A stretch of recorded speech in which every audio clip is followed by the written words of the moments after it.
네, 그러면 네, 강사님 일단 소개부터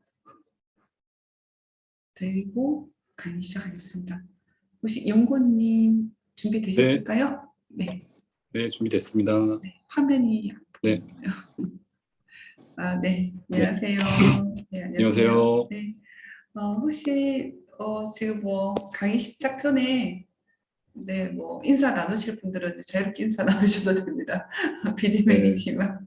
네, 안녕하세요. 일단 직접 뵙고 하면은 조금 더 편하게, 저도 편하게 하고 들으시는 분들도 좀 집중이 더 잘 되실 것 같은데 좀 온라인으로 해서 아쉽긴 한데 그래도 매년 이렇게 좀 기회를 주셔서 감사하고요. 저는 한국정보통신기술협회에서 일하고 있는 임태형 책임연구원이라고 합니다. 네, 만나서 반갑습니다. 저는 원래 네트워크를 전공을 해서 박사학위를 받았고요. 근데 지금 하고 있는 일은 제가 지금 일하는 곳이 소프트웨어를 테스팅하는 곳이에요. 그래서 네트워크는 이따가도 이제 설명드리겠지만 지금 기본적인 인프라이기 때문에 모든 제품의 기본으로 포함이 되어 있는 부분이고 제가 이제 공부했던 내용을 기본으로 이제 소프트웨어를 테스팅하고 있습니다. 그래서 관련해서 뭐 궁금하신 시험과 관련해서 궁금하신 거 있으면 질문 주셔도 되고요. 오늘 강의 5G 네트워크 구조를 할 텐데 네트워크 구조와 관련된 것도 그냥 궁금하신 거 편안하게 여쭤보시면 제가 다 아는 건 아니지만 아는 범위 안에서 최대한 자세히 설명을 드리도록 하겠습니다. 네. 목소리 크기는 괜찮으신가요? 이 정도로 얘기하면 잘 들리실까요? 네, 좋습니다. 혹시 네, 다른 채팅창 혹시 그 연구님 채팅창 활성화 시켜 주셨나요? 여기 우리 네네. 참여하신 네, 교수님분들께서 이렇게 채팅창으로 아마 문의나 그런 거 있을 것 아, 네. 같습니다. 네, 그럼 강의 저도 얼굴 이렇게 비디오 끄고요. 우리 연구님 강의만 집중하도록 하겠습니다. 네. 그러면 5분에 시작, 아, 지금 바로 시작하셔도 될 것 바로 같습니다. 시작할까요? 네. 네.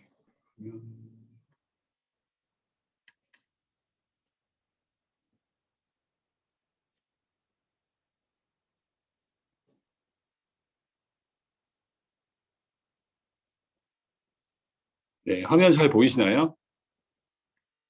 다시 들어가요.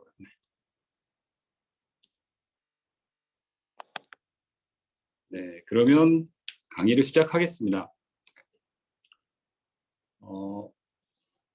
오늘 말씀드릴 내용은 이제 5G 네트워크 구조를 설명을 드릴 텐데 아마도 제 예상으로는 이제 듣기에는 네트워크를 꼭 전공하신 분들이나 이런 분들이라기보다는 그냥 전반적으로 조금 편하게 5G에 대해서 궁금하신 것들을 좀 설명을 해달라 이런 자리로 제가 들어서 좀 쉽게 자료를 준비했는데 뒷부분에 가면 어쩔 수 없이 이제 네트워크 구조에 대한 좀 상세한 내용이 나와서 그런 부분들도 좀 쉽게 이해하실 수 있게 핵심적인 것 위주로 지금 제목에 있듯이 기존에 어떻게 하드웨어, 물리적인 장비에서 소프트웨어 플랫폼으로 변화했느냐, 이게 어떤 의미를 가지고 있는지 그 부분을 좀 설명을 드리도록 하겠습니다. 그래서 전반부는 좀 편하게 들으시고 뭐 후반부는 그냥 저런 게 있구나 하셔도 될 것 같고요. 궁금하신 거 있으면 말씀드렸듯이 편하게 질문 주시기 바랍니다. 제가 2시간을 이제 연달아서 지금 할 텐데 조금 쉬는 시간 없이 하고 대신에 조금 빨리 끝내는 걸로 그렇게 진행을 하도록 하겠습니다. 네. 그래서 네트워크 얘기를 본격적으로 하기 전에 지금 벌어지고 있는 이 기술과 관련돼서 어떤 일들이 벌어지고 있는지 잠깐 설명을 드리면 재미있는 이슈들이 좀 있어서 그런 것들 위주로 먼저 설명을 드릴게요. 이건 사실 조금 오래된 이야기이긴 합니다. 벌써 2014년도 그 전에 일어났던 이야기인데 미국에서 여기 지도에 보시면 시카고라고 표현된 곳이 있고 뉴욕이라고 되어 있는 곳이 있습니다. 네, 두 군데 저는 다 안 가봤는데 언젠간 가보고 싶긴 합니다. 그 사이에 엘러게니 산맥이라고 마치 우리나라로 따지면 뭐 태백산맥처럼 광활한 아주 산맥이 있습니다. 그래서 그 산맥이 떡하게 버티고 있기 때문에 시카고에서 뉴욕으로 갈 때는 뺑 돌아서 가거나 보통 근데 미국은 비행기를 타죠. 비행기를 타거나 아니면 그 사이에 구불구불한 길을 타거나 이렇게 이동을 하고 연락을 하는데 주식 트레이너였던 옆에 사진에 나와 있는 댄 스티브 스피베이라는 이 분께서 고민을 했어요. 이분은 이제 초단타 매매라고 하죠. 주식 하셨던 분들은 아실 거예요. 그러니까 아주 짧게 주식을 조금 가격이 떨어지면 뭐 1,000원의 주식을 딱 샀다가 1초 후에 주식값이 또 변동이 되면 더 올라가면 그때 다시 팔고. 자, 이런 초단타 매매를 하시는 분인데 이분이 주로 하셨던 그 초단타 매매는 어떤 거냐면 미국은 시카고 객장하고 뉴욕 객장 서로 증권이 이렇게 나눠져 있고 같은 주식이라도 가격이 조금씩 달랐다고 해요. 제가 초단타를 안 해봐서 어떤 상황인지 정확히는 모르는데 예를 들면 시카고에서는 지금 삼성이 뭐 10만 원에 팔리고 있다. 근데 같은 시간에 뉴욕에서는 삼성이 한 1초 후에 10만 1,000원이 먼저 된다. 그러니까 가격이라는 게 어디선가 중앙에서 변동이 되면 결국에 네트워크를 통해서 전산에서 가격이 이동이 되잖아요. 근데 그게 미국처럼 큰 땅덩어리 안에서는 시차라는 게 발생을 한다는 거죠. 아이고, 죄송합니다. 그래서 참 그런 쪽으로는 이렇게 머리 좋으신 분들이 많아요. 우리나라처럼 땅덩어리가 좁으면 그런 걱정이 없을 텐데 미국은 땅이 워낙 크니까 네트워크가 아무리 이제 이때는 좀 지금보다 속도가 느렸겠죠. 그러니까 삼성이 주가가 10만 원에서 10만 8천 원으로 딱 되는 그 순간에 뉴욕이 먼저 되거나 뭐 시카고가 먼저 되거나 했을 때 싼 쪽에서 산 다음에 비싼 쪽으로 팔아버리면 거기서 이득이 남는다는 거죠. 자, 그래서 이 사람이 생각을 한 게, 그러면 어느 지역에서 내가 그 누구보다도 더 빨리 이 정보가 업데이트되는 것을 알 수만 있다면 그걸 이용해서 돈을 잘 벌 수 있겠다. 자, 스케일이 굉장히 크신 분이에요. 그래서 이 주변을 생각을 하다가 둘을 네트워크로 연결해서 혹시 둘 간의 거래를 만들 수 있지 않을까? 이런 생각을 하게 됩니다. 근데 시차를 나가보니 가운데에 엄청 거대한 산맥이 딱 버티고 있고 답이 없겠다라고 생각했지만 이분은 포기하지 않았어요. 산맥을 뚫고 여기에 지금 가장 빠른 광 케이블을 설치해서 시차를 내가 1초라도 줄일 수 있으면 이걸 분명히 이 네트워크망을 사용하려고 하는 사람들이 나같이 그렇게 장사를 하고 싶은 사람들이 많이 있을 거다 생각을 한 거죠. 근데 건설비가 3,700억 원. 어마어마하죠. 근데 결론부터 얘기하면 실제로 뚫었습니다. 그렇게. 그리고 이 사람이 거의 3조 가까운 돈을 벌었어요. 이게 무슨 얘기냐? 결국에 우리가 5G라는 얘기를 할 때 킬러 서비스가 무엇일까? 5G를 왜 써야 되냐? 그렇게 빠른 속도가 왜 필요하지? 나는 지금도 인터넷 느리지 않고 잘 쓰는데? 근데 어디엔가는 이런 이상한 요구이긴 하지만 이런 니즈들이 분명히 있고 그것이 서비스로 돼서 가능하게 되려면 어쨌든 인프라의 기술은 지금 필요가 있든 없든 점점 더 빨라지고 더 많은 데이터를 보내도록 진화를 해야 되는구나 하는 시사점이 여기 있는 거죠. 지금은 이분은 뭐 하시는지는 모르겠지만 돈 많이 버셨으니까 잘 사시겠죠. 네. 아무튼 또 다른 이제 이슈로 지금 이제 상황 이것도 조금 된 내용인데 2016년도에 있었던 일이에요. 아버지보다 딸의 임신을 먼저 안 대형 마트 때문에 아버지가 크게 화를 냈던 사건입니다. 여기 내용에 있는데 자기 집에 어떤 남자가 우편물을 와서 우편물을 받았는데 그 우편물을 보니까 자기 딸한테 왔는데 내용을 보니까 무슨 유아용품, 아기용품, 침대 이런 것들이 쿠폰이 온 거예요. 그래서 아니 고등학생한테 아직 결혼은커녕 아직 애한테 이런 걸 보내냐고 가서 항의를 심하게 했죠. 그랬더니 그 마트도 역시 뭔지 모르겠지만 우리가 잘못한 것 같다라고 사과를 했는데 알고 봤더니 실제로 딸이 임신을 했다는 거죠. 그러니까 아버지는 모르고 있었지만 대형마트는 이걸 어떻게 알았을까요? 지금은 사실 너무 일반적인 거죠. 이게 추천 시스템 때문에 그런 건데 우리가 온라인에서 뭔가 쇼핑을 하면 내가 어떤 옷이 마음에 든다. 그러면 그걸 클릭하면 그 클릭했던 정보는 어디엔가 그 사이트에서 저장이 됩니다. 물론 그건 이제 동의를 하죠. 그것들을 계속 데이터를 누군가는 쌓고 추적을 하다 보면 이 사람이 뭐에 관심이 있구나. 이런 것들을 알아낼 수 있다는 거죠. 그래서 아버지는 몰랐지만 딸이 아마도 그 대형 마트에서 이런 제품들에 대해서 검색을 해보거나 찾아봤을 거예요. 그 결과 대형마트는 안 거죠. 아, 이 사람은 임신을 했다. 임신용품을 사려고 하는구나. 그럼 발빠르게 우리가 움직이자. 할인 쿠폰을 주면 우리 애한테 구매를 할 거다. 자, 그렇게 해서 이제 스토리 돌아간 건데 놀랍게도 아버지는 전혀 모르고 있었던 거죠. 자, 이런 것들이 가능하려면 결국에는 데이터라는 것들이 어디엔가는 축적이 돼야 됩니다. 내가 뭘 하는지 누군가는 감시를 한다는 거죠. 제가 얼마 전에 이제 어떤 예전에 갔던 카페, 야외에 있는 경기도 외곽에 있는 카페가 되게 좋은 기억이 있어서 거기를 다시 가려고 생각을 했는데 도무지 생각이 안 나더라고요. 그래서 아, 이거 어떻게 찾을 수 있을까 했는데 구글의 타임 트래커 혹시 써보신 분 계실지 모르겠지만 구글 지도를 찾아보면 내가 이동한 동선들이 계속 기록이 됩니다. 처음에 이제 그런 것들이 이제 나왔을 때 저는 이제 그거를 꺼놨어요, 일부러. 데이터를 사용하기도 하고 내 거를 뭔가 누군가 괜히 찝찝하잖아요. 제가 이상한 짓을 할 건 아니지만 찝찝하기 때문에 꺼놨는데 그걸 꺼니까 또 추적이 안 되니까 약간 재미가 없더라고요. 아, 내가 옛날에 뭐 했지 하는 거 한 번씩 찾아본 그런 재미도 있기 때문에. 그래서 얼마 전에 카페를 찾아봤는데 거기에 나오더라고요, 딱. 그래서 와, 이게 참 기술의 발전이 신기하기도 하고 도움을 받았으니까 기분이 좋기도 한데 한편으로는 약간 섬뜩하기도 하다.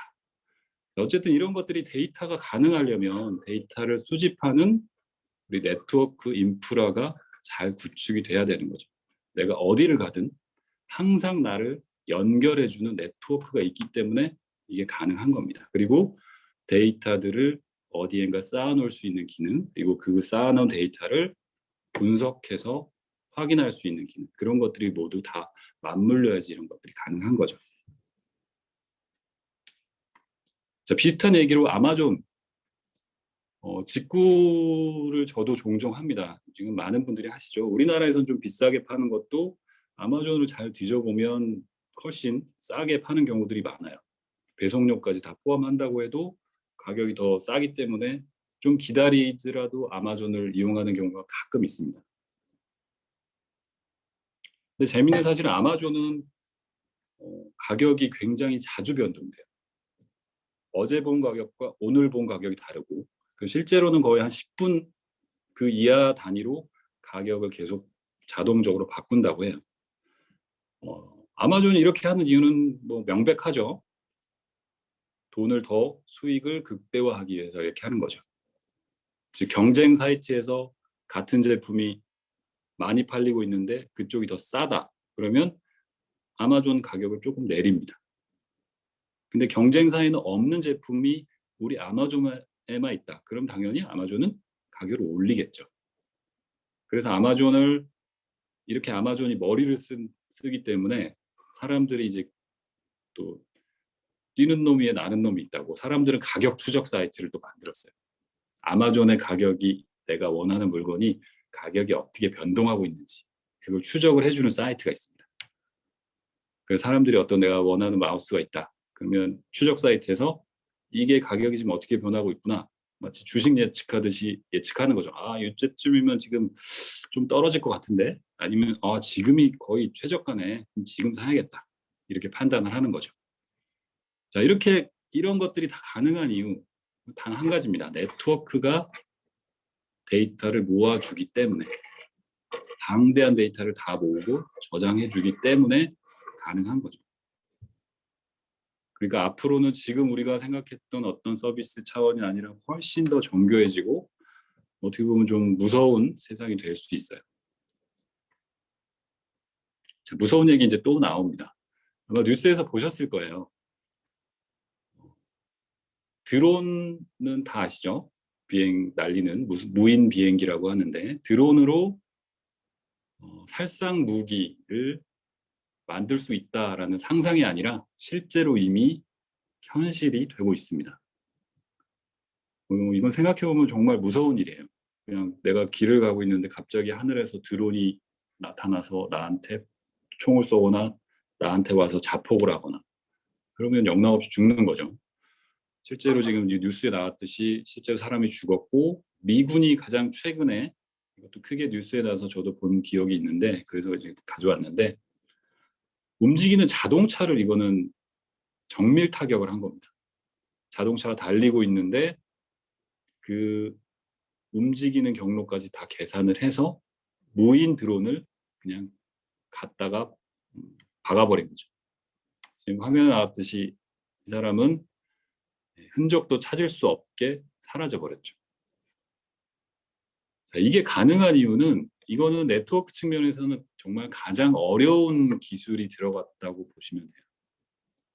뒤에 5G랑 연결해 설명을 드릴 텐데 단순히 데이터를 그냥 모으는 수단으로서의 네트워크는 사실 가장 기본적인 겁니다. 출발이 거기서부터 시작되기 때문에. 근데 실시간 그리고 정확한 그리고 끊기지 않고 안정적인 그 요구사항들이 추가되면 네트워크가 동작하는 데 굉장히 어려워집니다. 난이도가 높아지죠, 한마디로.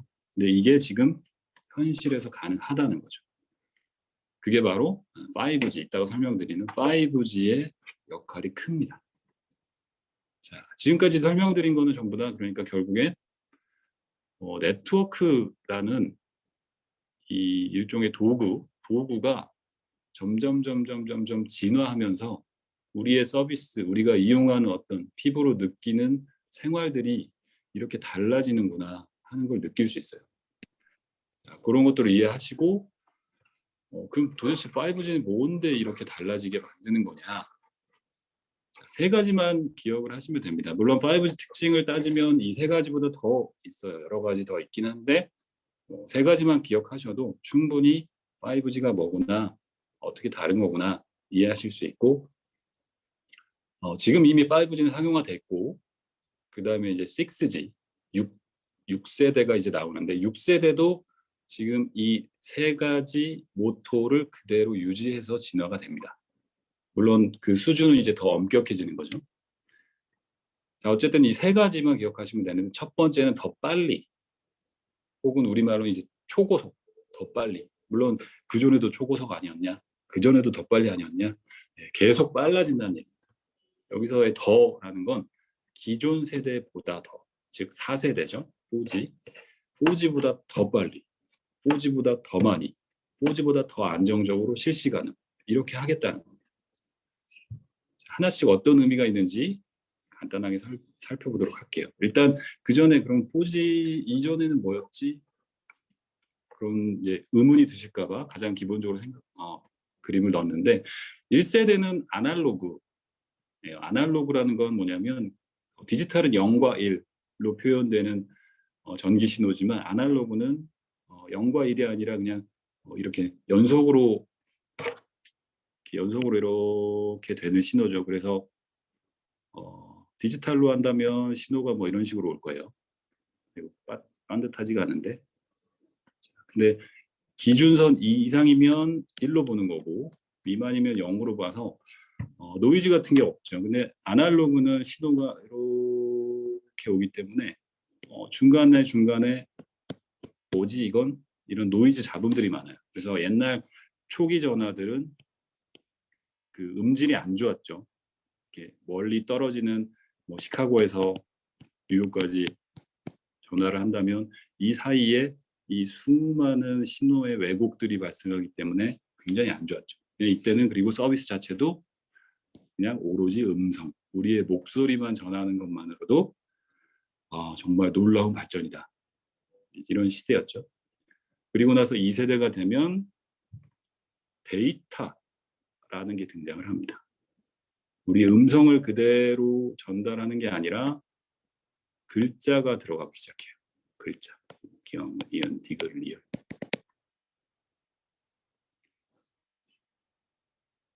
그리고 3세대 가면서 사람들이 제일 체감을 했던 건 바로 영상이죠, 이제. 미디어 시대가 된 거예요. 멀티미디어 시대.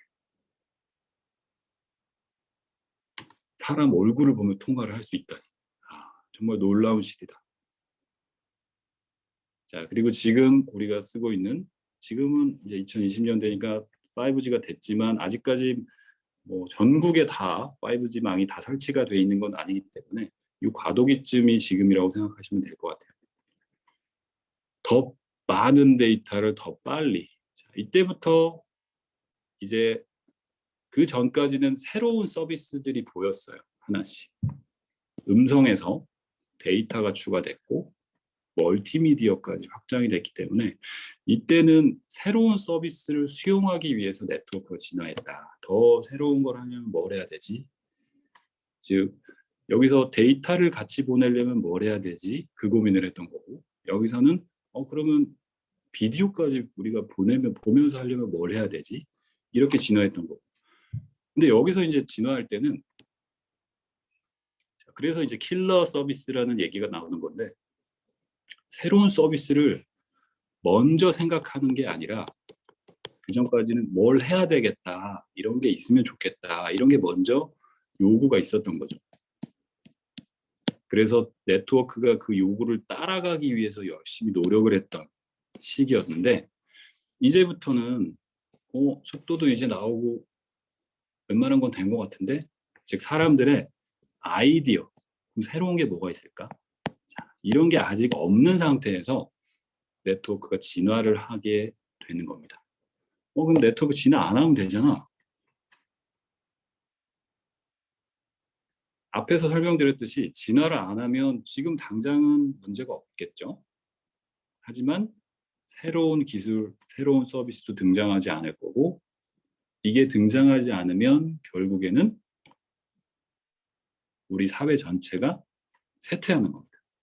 좀 다른 얘기긴 한데 지금 최근에 제가 읽은 책 중에 되게 인상적이었던 게 유발 하라리의 호모 사피엔스라는 책 혹시 읽어보셨는지 모르겠어요. 그건 안 읽어보신 분들은 꼭 제가 추천드리는데 거기 보면 굉장히 비판적인 내용도 나오고 좀 어두운 내용도 나오긴 하는데 우리 사회를 지탱하는 거는 결국에 자본주의고 자본주의는 망하지 않기 위해서 선택한 수단이 기술의 발전이다. 그런 얘기가 나옵니다. 기술의 발전이 되지 않으면 자본주의는 다 망한다. 우리는 인류는 파멸한다. 그러니까 이런 극단적인 얘기도 나와요.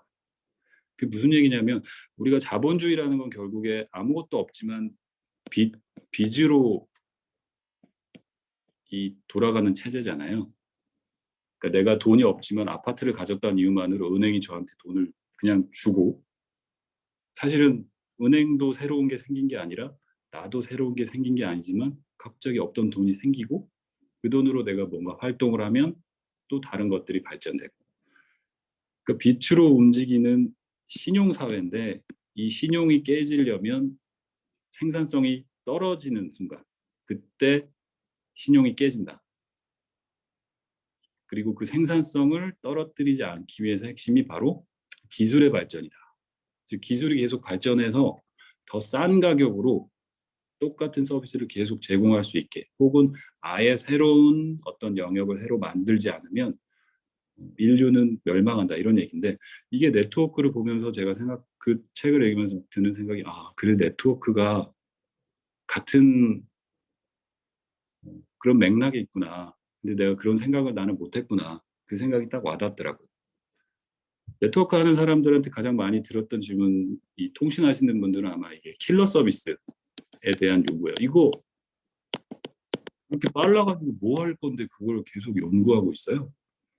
지금도 충분한데. 근데 이 질문에 대한 답이 거기서 저는 봤던 거예요. 이 기술이 발전하지 않으면 우리는 결국 생산성이 떨어지고 새로운 서비스 등장하지 않고 쇠퇴하는 거다. 지금 어떤 게 필요한지는 모르지만 어쨌든 우리는 계속 새로운 것들이 나올 수 있는 생태계를 만들어야 된다.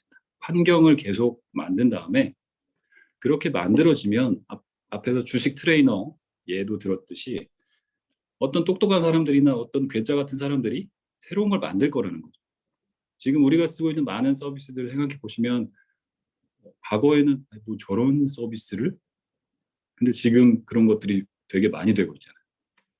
그래서 핵심은 이때부터의 고민은 새로운 서비스는 나중에 찾지만 일단 우리는 우리 갈 길을 가자. 우리의 갈 길은 네트워크의 성능을 어쨌든 계속 끌어올리는 거다. 더 빨리, 그리고 더 많은, 그리고 더 안정적으로.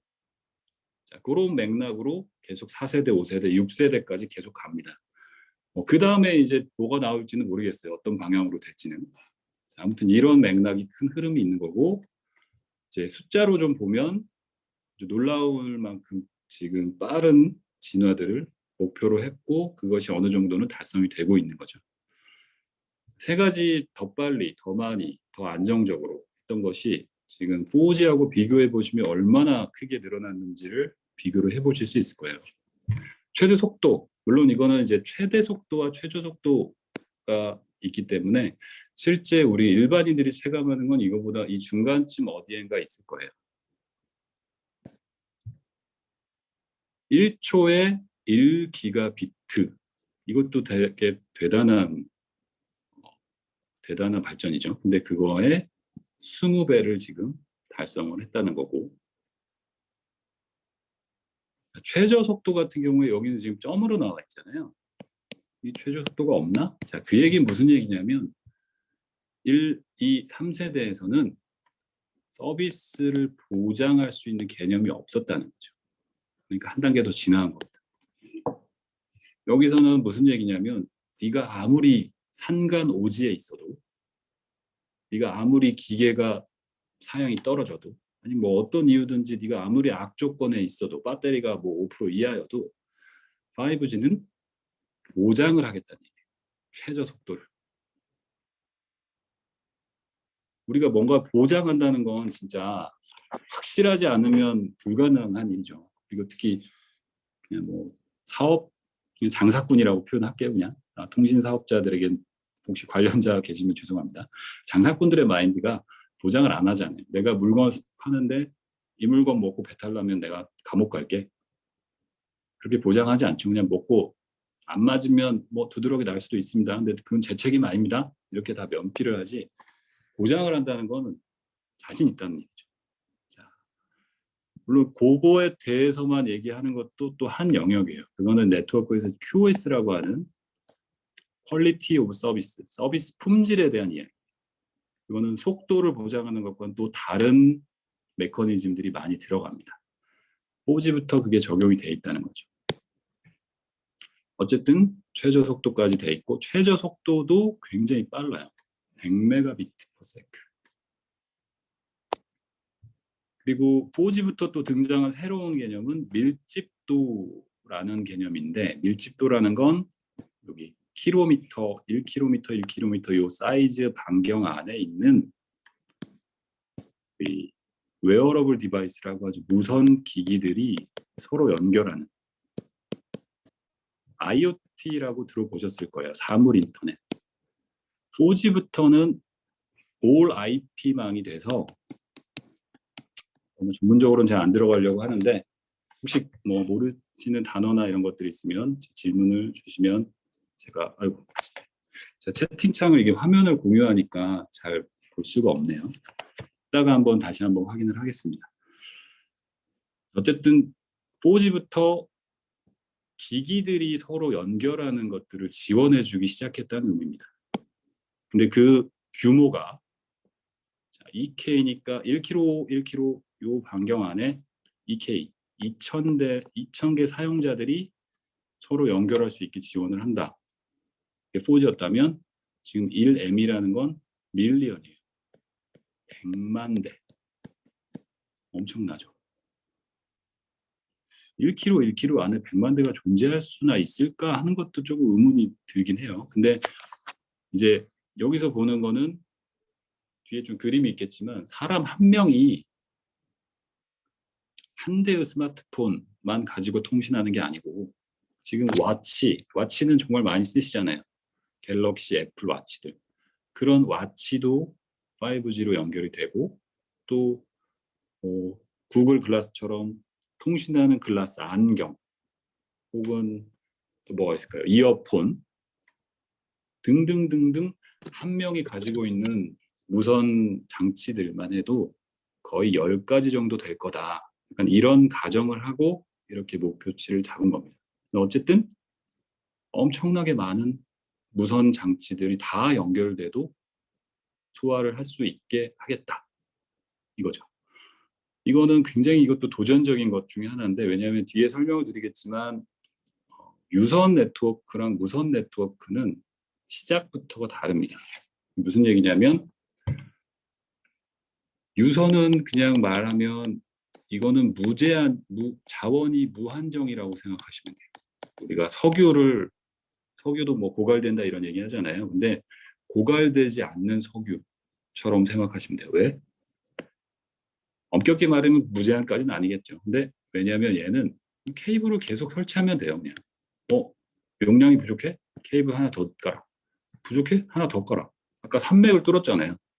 돈이 얼마가 들던 필요하다면 케이블 하나 더 깔아. 더 깔아. 계속 까는 거죠. 그렇기 때문에 무제한인데 무선 네트워크는 무선 주파수를 쓰고 있는 네트워크거든요. 이거는 늘릴 수가 없습니다. 한정이 돼 있어요. 전파기 때문에. 전파를 하나 새로 추가한다는 거는 뭐 물리적으로 불가능하기 때문에 정해진 이 빠듯한 살림살이를 쪼개서 써야 되는 상황이에요. 그래서 이렇게 밀집된 공간에 아주 많은 사람들이 붐비거나 하면 통신이 끊어질 수밖에 없죠. 왜? 이 제한된 자원을 나눠서 써야 되거든요. 여러 명. 그런 거 아마 경험이 있으실 거예요. 뭐 야구장, 축구장 혹은 뭐 좀 옛날 얘기지만 2002 월드컵 할 때 사람들 많은 곳 가면 전화 안 터지고 막 이랬거든요. 자, 그런 게 바로 이런 거죠. 무선은 자원이 한정돼 있기 때문에 굉장히 도전적입니다. 근데 5G는 이것을 하고 있다. 지연 시간도 이 지연 시간은 응답 시간이라고 합니다. 그러니까 내가 뭔가 데이터를 상대한테 보냈을 때 요 걸리는 시간 1ms. 이것도 매우 매우 놀라운 수치예요. 1ms는 0.001초거든요. 잠깐만요.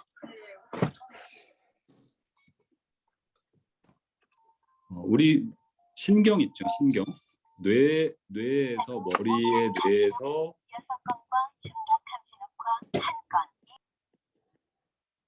뇌에서 우리 뭐 손에 있는 것까지 신경이 이렇게 연결돼 있잖아요. 보통 요게 뭐 사람의 이제 그 사이즈가 틀리니까 여기에서 신경 물질이 전달되는 게 보통 한 10ms라고 해요. 그러니까 차가 여기서 나한테 오고 있다. 그러면 눈에서 그걸 인지를 해서 뇌에서 몸에 다리에 신호를 보내겠죠. 피하자. 요게 한 10ms 되는데 우리 몸에서 일어나는 것도 얘는 1ms의 지연 시간을 갖겠다 하는 거죠. 정말 놀라운 수치들입니다. 수치만 보면. 자, 이런 특징들을 가지고 있는 5G가 그러면 도대체 어떻게 되어 있길래 네트워크가 이런 것들이 가능할까? 이제 그런 것들을 제가 설명을 드릴 거예요. 그 전에 지금 계속 말씀드린 건 통신이라고 하는 거는 결국에 그 통신 자체로만은 크게 의미는 없을 수 있어요. 그러니까 내가 미국에 있는 사람하고 연결돼 있다는 게 연결이 꼭 돼야 되나? 근데 연결할 수 있다와 연결이 아예 안 된다.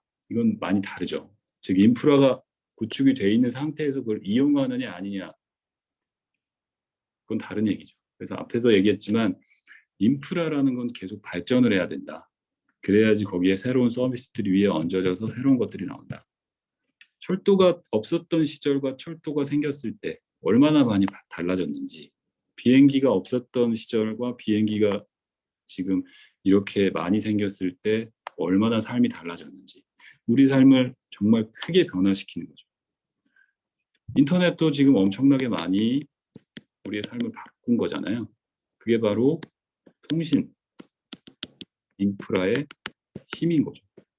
우리나라가 이렇게 정보통신 강국이라고 하는 것도 초기에 인터넷 붐이 막 일어나는 그 시점에 그 직전에 바로 통신 인프라를 이쪽에 집중을 해서 인프라를 다 깔고 전 세계에서 가장 빨리 가장 먼저 구축되는 그런 나라가 됐잖아요. 그래서 지금 물론 여러 가지 요인이 있겠지만 굉장히 성공적으로 잘 되고 있는 거고 그래서 5G를 이해하시려면 이건 통신 인프라인데 결국엔 이것도 계속 진화를 하면서 사회를 바꿔나가겠구나 이렇게 이해를 하시면 됩니다.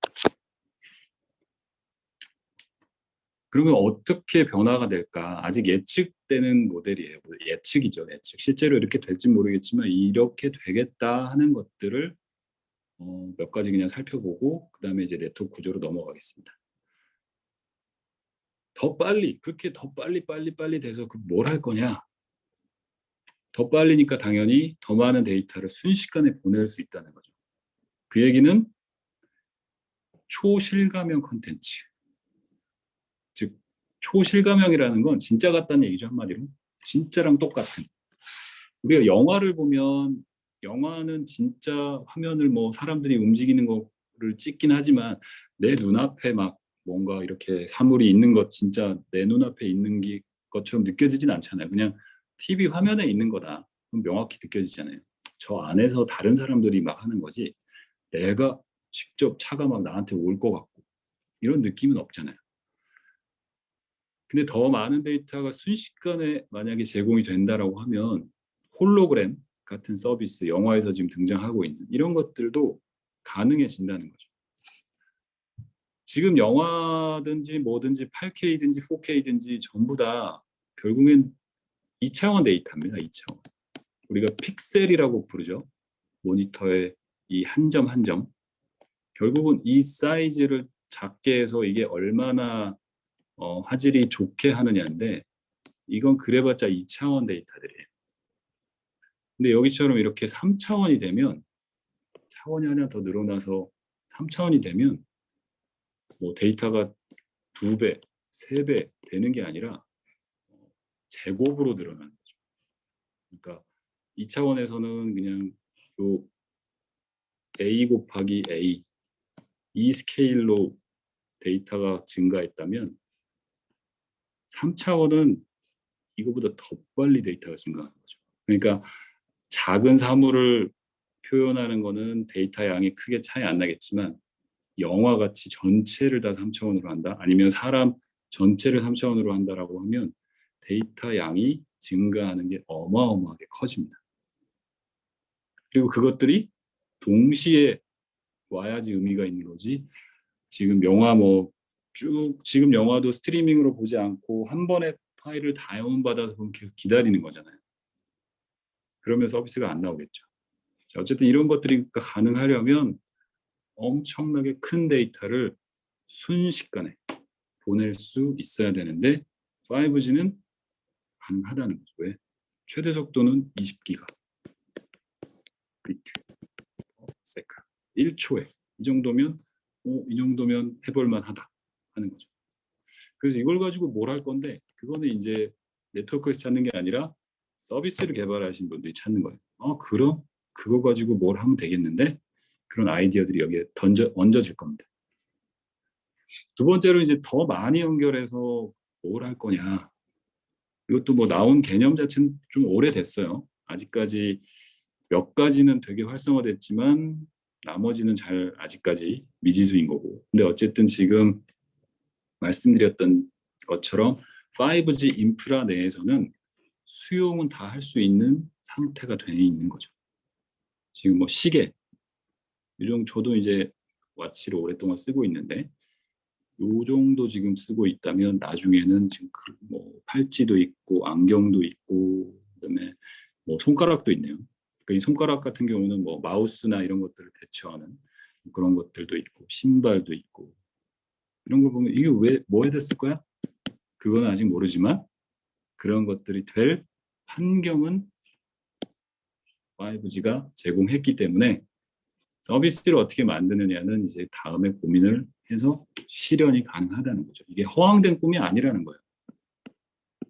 허황된 꿈이 아니라 실현 가능한, 지금 당장 우리가 아이디어만 있으면 가능한 상태가 됐다는 거죠. 놀라운 변화입니다. 자, 세 번째, 더 안정적으로 실시간으로. 이거는 다른 거에 비해서 굉장히 더 어려운 요구예요. 아까 드론에서 설명드렸던 그때 필요한 요구 사항과 지금 이건 동일한 겁니다. 실시간으로, 그러니까 정말 빨리 상대방이 응답을 하는데 1ms 안에 아주 높게 믿을 수 있다. 99.9999% 끊어지지 않고 연결이 유지된다. 네트워크가 만약에 끊어지면, 한번 네트워크 끊어진다는 표현을 쓰잖아요. 내가 연결되고 있는 어떤 서비스가 끊어지면 그걸 다시 연결시키는데 시간이 좀 걸립니다. 재접속 시간 뭐 이렇게 생각하셔도 돼요. 별거 아닌 것 같죠. 뭐 인터넷 좀 끊어졌어도 다시 연결해서 좀 기다리면 되지. 그런 것들은 별거 아니죠. 하지만 원격 진료, 원격 수술 같은 것들, 지금 환자 몸에 칼을 대서 수술을 하고 있는데 그게 내가 눈앞에서 직접 환자를 하는 게 아니라 멀리 떨어진 수술실의 의사는 있고 환자는 다른 곳에 있고, 그 둘을 연결시켜 주는 건 오로지 네트워크예요. 근데 그 네트워크를 믿을 수 없다면 이런 서비스는 아예 태초에 탄생이 불가능한 거죠. 내가 드론을 날려서 상대방을 제거할 거라. 그 의도가 뭐 도덕적이건 윤리적인 거 이런 걸 떠나서 어쨌든 그런 미션이 있다라고 하면, 그러면 뭐가 필요하냐? 네트워크의 신뢰성이 필요한 겁니다. 그 네트워크 믿을 수 있나? 내가 드론 명령을 날렸는데 잘못된 지점을 내가 찍어버렸네. 그럼 공격을 취소해. 근데 네트워크 끊어져요. 민간인한테 떨어지면 난리 나죠. 그만. 정말 신뢰가 정말 중요하게 되는 거고, 그걸 보장하는 것들은 굉장히 어렵습니다. 근데 5G가 이미 1ms의 99.999% 연결을 지원을 하도록 돼 있기 때문에 이런 서비스가 이제 나올 수 있죠. 물론 이제 이 수치들은 지금 앞에서 보여드린 수치들 다시 돌아가면 요거는 실제 일반인들이 체감하는 수치는 아니에요. 일반인들이 체감하는 수치는 아니고 실험용, 약간 제한된 환경에서 가장 이상적인 조건을 맞춘 겁니다. 그래서 실제 현실에서는 요 수준들보다 항상 더 좀 떨어질 거예요. 그런 점은 감안하시고 무조건 된다 이런 건 아니고, 그래서 최저라는 기준이 있는 게 아무리 떨어져도 내가 여기까지는 보장할게 하는 개념은 들어가 있는 거예요. 다시, 자, 그러면 이렇게 삶이 바뀔 수 있는 환경이 조성이 돼 있구나. 이게 5G의 일반인들이 체감할 수 있는 어떤 가장 큰 변화겠죠. 자, 그러면 이제 5G 네트워크 구조를 이제 본격적으로 살펴보겠습니다. 이제 5G가 이런 것들을 할 수 있구나라는 걸 좀 살펴봤고, 근데 그런 것들을 그럼 하기 위해서 5G는 도대체 무슨 짓을 했길래 5G에서 그게 다 되는 거지? 자, 이거를 구조적으로 설명을 드리려고 해요. 잠깐 질문이 혹시 있는지 제가 확인을 한번 해보겠습니다. 네, 질문은 이제 없으시군요. 자, 그러면 계속 이어 나가겠습니다.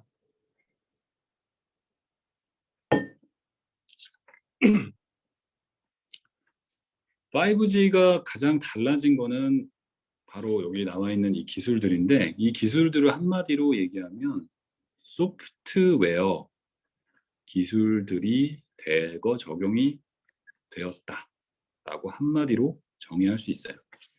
상세하게는 SDN, 소프트웨어 디파인드 네트워크라고 하는, 우리말로 하면 소프트웨어 정의 네트워크.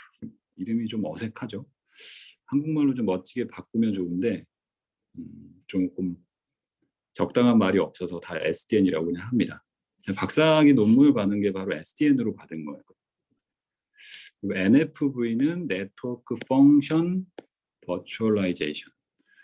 우리말로 하면 이것도 네트워크의 펑션, 기능을 버추얼라이제이션, 가상화하겠다. 이것도 네트워크 기능 가상화, 뭐 이렇게 그냥 직접적으로 번역하기도 하는데 그냥 보통은 영어로 씁니다. NFV. 그리고 클라우드는 많이 들어보셨죠? 클라우드 서비스는 실제로 뭐 내가 내 PC에는 용량이 100기가밖에 없지만 내 PC에 저장 안 하고 이 서비스를 제공해주는, 나 대신에 저장 서비스를 제공해주는 사람의 PC를 이용하는 거. 자, 그럼 클라우드. 이런 기술들이 더해졌기 때문에 방금 5G가 그렇게 놀라운 일들을 해놨다. 이렇게 설명을 드리고 하나씩 살펴볼게요. 사실 이거 하나씩 이야기하는 것만 해도 뭐 2시간도 부족하죠. 하나하나도. 그래서 좀 수박 겉핥기가 될 수 있겠지만 어쨌든 그냥 핵심적인 내용, 어디 가서 그게 뭐였지 하는 정도는 이해하실 수 있게 들어가 보겠습니다. 자, 우선은 그 기술들을 알기 전에 그 기술들이 왜 적용됐는지부터 살펴볼게요. 왜 그런 기술들이 도대체 왜 생각을 해냈던 거지? 자, 그 이유는 아까 얘기했던 더 빨리, 더 많이, 더 안정적으로 이런 것들이 되면 새로운 서비스들이 많이 등장을 할 거야 라는 것에서부터 출발합니다. 더 빨리, 더 많은 데이터 할 수 있으니까 아까 홀로그램 말씀드렸죠. 그 다음에 아주 고화질의 영상들. 지금 뭐 TV 사러 가면 진짜 넋을 잃고 보게 되더라고요. 저도 그 화면, 대화면에서 막 8K가 멋진 풍경이 막 펼쳐지거나 아니면 축구 경기 같은 거 막 보는데 진짜 가서 축구장에서 내가 보는 것 같은 느낌으로 이렇게 멍하니 보게 되는 그런 것들.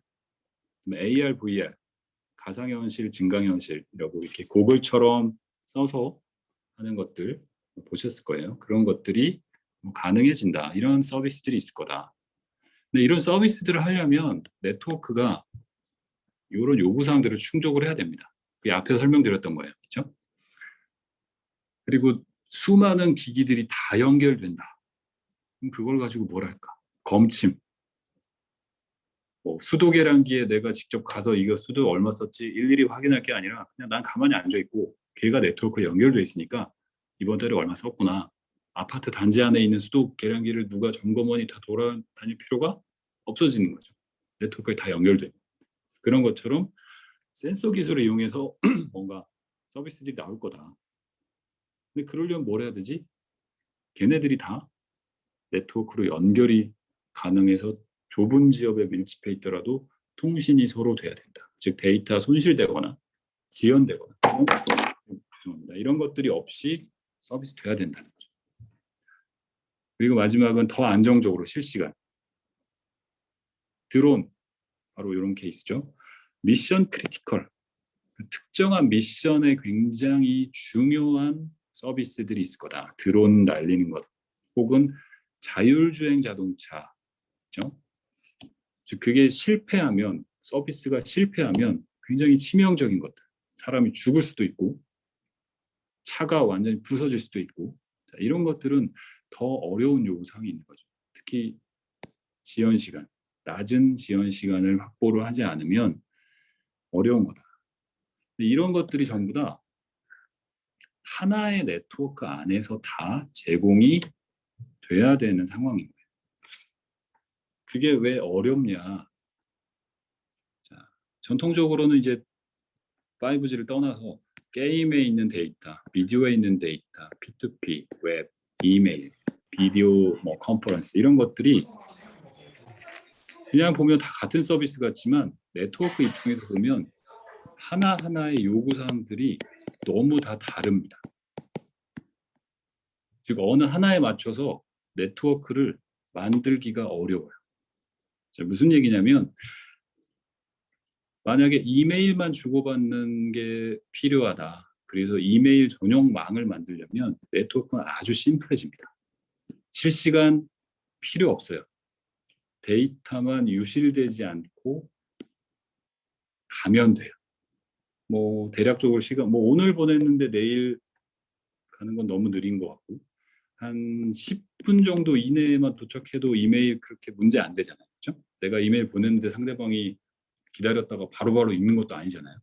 내가 보내도 내일 읽을 수도 있고 모레 읽을 수도 있는데 굳이 이 데이터 빨리 보내야 되나? 자, 빨리 안 보낼 거면 네트워크에서는 할 일이 별로 없습니다.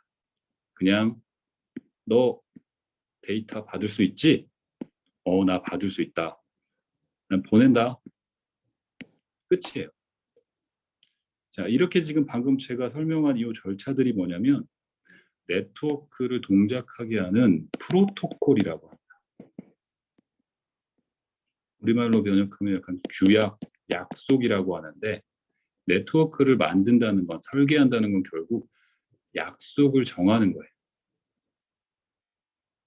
물리적으로 이 네트워크 연결하는 이 소재를 뭐 광을 쓸 거냐, 구리를 쓸 거냐, 이제 이런 것들도 소재에서 다루는 건데, 뭐 지금은 다 광이니까, 혹은 무선도 있고, 자, 그런 것들을 떠나서 결국에는 그런 거는 물리적으로 신호를 전달하는 방법인 거고, 그게 되고 그 뒤에 필요한 거는 이런 서비스에 맞는 규칙을 정하는 거예요. 어떻게 데이터를 주고받을래? 근데 하나의 서비스라고 하면 그거에 대한 전용 서비스 프로토콜을 만들면 됩니다. 그리고 사실 네트워크는 이미 그렇게 하고 있어요. 이메일을 보낼 때 이메일에 맞는 프로토콜을 쓰고, 비디오 컨퍼런스를 할 때는 비디오 컨퍼런스에 맞는 프로토콜을 씁니다. 그 얘기는 무슨 얘기냐면 같은 네트워크지만 서비스가 뭐냐에 따라서 매우 다른 절차로 데이터들이 주고받아진다는 거죠. 우리 데이터를 보낼 때 그냥 무조건 슝 던지는 게 아니라, 우리가 우편물 생각해 보시면 돼요. 제주도에 사는 김 씨가 서울에 있는 박 씨한테 보내려면 다이렉트로 가는 게 아니죠. 그렇죠? 직접 찾아가서 내가 보내지 않는, 중간중간에 거쳐야 되는 수많은 지점들이 있는데 이 중에서 어디를 선택해서 어떤 경로로 갈 건지 이런 거 생각하면 이제 네트워크 어떻게 하지? 복잡해지는 겁니다. 근데 그 복잡한 것들이 서비스마다 다 달라진다고 생각해 보세요. 더 복잡하죠. 복잡한데 서비스를 또 고려해야 되면 더 복잡하죠. 이것이 하나의 네트워크로 과연 가능한가? 가능하죠. 이미 우리가 그렇게 쓰고 있으니까. 근데 이게 뭐가 문제냐면, 자, 다른 식으로 표현하면 크게 네트워크 두 가지 요구 사항이 있어요.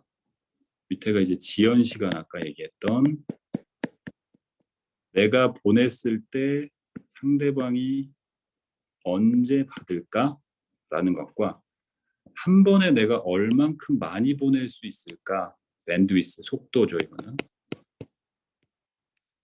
두 개는 서로 완전히 구분되는 건 아니라 서로 연결이 되는 거죠. 사실 밴드위스가 크면 레이턴시를 줄여줄 수 있고, 레이턴시 짧게 하려면 밴드위스 크게 하는 거 방법이고, 근데 항상 꼭 그런 건 아니고요. 자, 어쨌든 둘은 관계가 있긴 한데 크게 두 가지로 구분을 해보면 이렇게 크게 나눠지는 거죠. 뭐 360도의 비디오를 서비스한다 그러면 지연 시간은 조금 커도 돼요. 그러니까 내가 보내서 상대방이 보는 게 한 1초 이후에 봐도 별 문제는 없구나. 대신 데이터의 양은 많아지겠죠. 한 번에 360도니까. 자, 반면에 시스템을 제어하는 어떤 로봇을 우리가 원격으로 제어한다고 생각해 보시면, 아까 원격 수술 얘기 드렸죠. 얘는 사실 데이터 양은 많지 않을 거예요. 내가 조작하는 건 로봇의 팔을 오른쪽으로 살짝 움직여, 3cm 움직여, 4cm 움직여, 요 정도 메시지죠. 그냥 메시지 하나 할 거예요. 근데 얘는 전체 영상, 고화질 영상이니까 사이즈가 다르잖아요. 그래서 필요한 속도는 상당히 줄어듭니다. 근데 지연에 대해서는 매우 민감하죠. 내가 지금 옆으로 움직이라고 했는데 얘가 10초 있다가 움직여요. 그런 문제가 된다는 거예요. 이런 것들. 자, 이 두 가지 요구사항이 서로 다른 것들을 어떻게 하나의 네트워크에서 다 소화를 하지? 그게 네트워크의 오래된 고민입니다. 5G에만 해당되는 게 아니라 네트워크가 원래부터 생기고 새로운 서비스들이 계속 추가되면서 발생한 고민들이에요.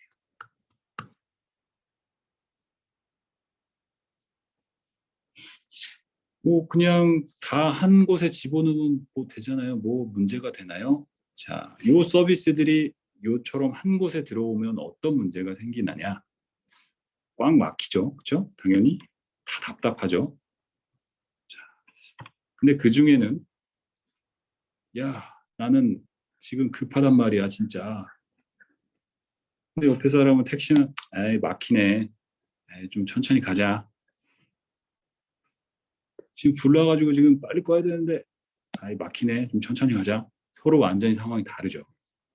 그걸 한 곳에 다 모아 넣어버리면 문제가 생기는 거죠. 즉 모든 서비스가 다 망가지는 거예요. 자, 그래서 이걸 조정하는 방법이 필요한 겁니다. 급한 애들은 급한 걸로 빨리 처리해 주자. 느려도 되는 애들은 좀 나중에 하자. 이게 기본적인 네트워크 정책입니다. 그런 정책들을 바꿔주면 되는 거죠. 그렇죠? 그래서 네트워크의 전통적인 고민은 중요한 데이터, 긴급 데이터를 구별해서 어떻게 하면 손실을 막을까, 지연을 줄일까, 이 고민입니다. 보통은 이제 네트워크 구조가 지금 이렇게 돼 있는데 들어오는 경로의 데이터들이 여러 가지 종류들이 다 섞여 있어요. 파일을 전송받는 그냥 느려도 되는 게도 있고 뭐 바인딩 업데이트라고 지금 이거는 돼 있는데 뭔가 내가 아주 중요한 제어 메시지라고 생각하시면 돼요. 수술용 제어 메시지.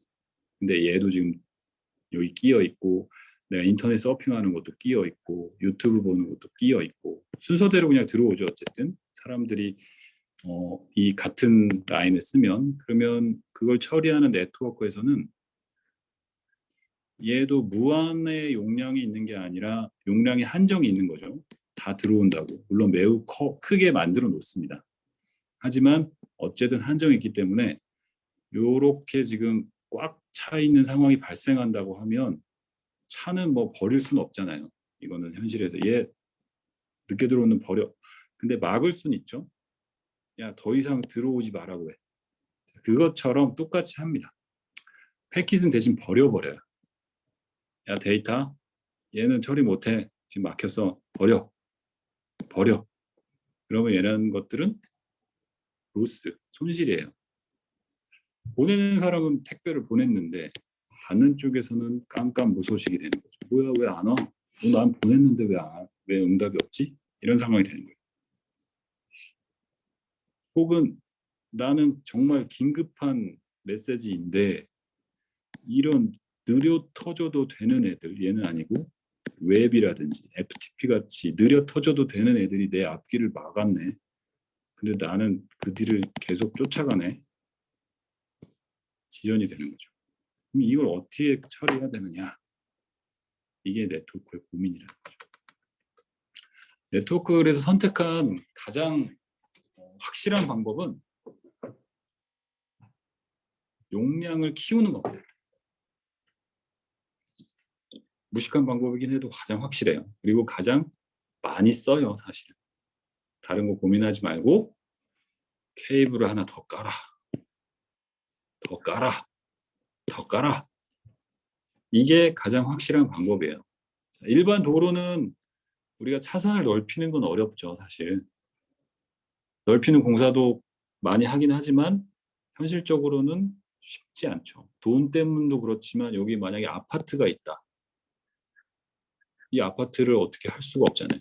거기 있는 사람들 다 어디론가 몰고 도로를 더 깔아. 중국이면 가능할 수는 있겠지만 현실적으로는 어렵습니다. 그래서 깔 수 있지만 현실은 이것도 한계가 있는 거다. 그리고 이건 사실 효율적인 접근은 아니죠. 자, 효율적으로 하려면 어쨌든 이 제한된 내에서 해결하는 방법을 찾는 거죠. 그리고 말씀드렸듯이 무선은 이미 태생부터 이런 문제를 가지고 있는 겁니다. 더 이상 선로를 깔 수 없다, 무선은. 물론 무선도 엄격히 말하면 또 깔 수 없는 건 아니에요. 지금 안 쓰는 주파수 대역을 추가해서 계속 하는 방법들이 나와요. 그래서 6G에서는 실제로 우리가 안 쓰는 대역을 추가해서 새로운 서비스를 하겠다는 아이디어들이 나오고 있는데 그거까지 가면 너무 이야기가 길어지니까 그냥 지금 현실로서는 확장이 안 되고 이 안에서 어쨌든 해결해보자 라고 머리를 쓰는 게 네트워크가 진화하고 있는 방식이라는 거, 그거를 말씀드리는 겁니다. 자, 그럼 어떻게 현실적으로 해야 되지? 자, 앞에서 설명드렸던 것처럼 여기 지금 나와 있는 것들이 뭐 이렇게 복잡한 게 있나? 이것들 하나하나가 다 뭐냐면 네트워크 프로토콜들이에요. 프로토콜들. 아까 말씀드렸죠. 어떤 서비스를 위해서 그 서비스에 딱 맞게 만들어진 절차와 약속들입니다. 즉 이메일을 보낼 때는 이런 규칙으로 서로 통신을 하고 동영상을 보낼 때는 이 규칙으로 통신을 하고 그런 것들이 서비스가 추가되면 새롭게 계속 덕지덕지 붙어요. 그럼 결국에 네트워크는 어떻게 해야 되냐면 이것들이 다 수용돼서 하나에서 서비스가 제공되죠. 그래서 그러면 어떻게 해야 되느냐? 서비스를 서로 변환해 주거나 서로 연결해 주는 추가적인 프로토콜을 또 만듭니다. 어지럽힌 걸 정리하는 게 아니라 어지럽힌 거는 새로 뭐 추가된 건 계속 추가하고 얘네 둘이 서로 연결해야 될 때는 그들을 연결하는 프로토콜 또 만들자. 프로토콜 또 만들자. 현실은 어떻게 되냐? 5,400개 RFC는 이제 리퀘스트 포 커멘트라고 표준이라고 생각하시면 돼요. 이 프로토콜의 표준들이 이것도 좀 옛날이라서 지금 더 늘어났을 거예요. 5,400개. 어마어마한 숫자죠. 5,400개의 별도의 규칙이 있다 생각하시면 돼요. 이렇게 많은 서비스들이 서로 제각각 다 같이 연결되기 위해서는 이 5,400개가 다 돌아갈 수 있게 뭔가 만들어야 되는구나. 근데 이건 너무 복잡하고 어렵다. 자, 그래서 아이디어를 냅니다, 사람들이. 새롭게 접근을 해보자. 자, 그게 바로 SDN의 시초예요. 지금부터 이제 설명드릴 건 SDN 이야기를 할 건데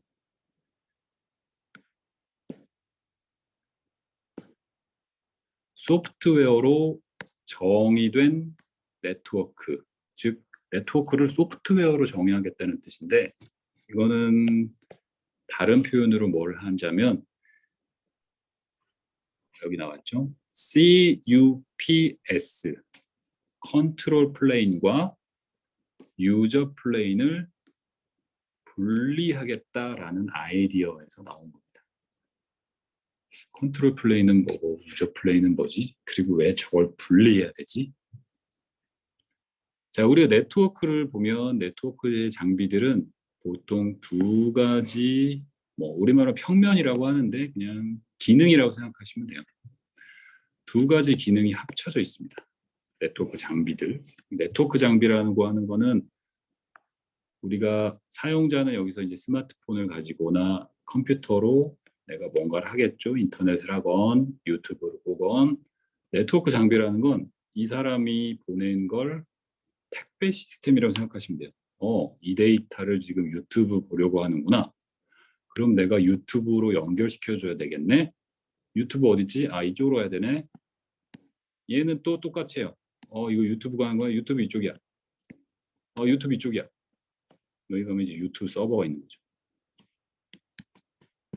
즉 얘네들이 네트워크 노드라고 하는 것들은 연결시켜주는 노드들이고 앞서 말씀드렸던 이 프로토콜들이 전부 다 여기 컴퓨터라고 그냥 생각하시면 돼요. 컴퓨터 안에 다 들어가 있는 거예요. 그래서 사용자가 서비스를 시청하면 얘는 이거 무슨 서비스잖아. 판단을 하고 얘는 뭘로 처리하면 되겠구나. 규칙을 확인하고 그 다음에 목적지를 이제 보죠. 어디로 보내면 되겠구나. 자, 이렇게 보내는 거죠.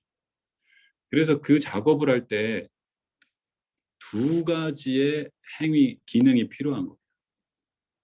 컨트롤 말 그대로 제어예요, 제어. 제어하는 기능과 유저, 사용자의 데이터를 보내는 기능 두 가지가 합쳐진 거죠. 무슨 얘기냐?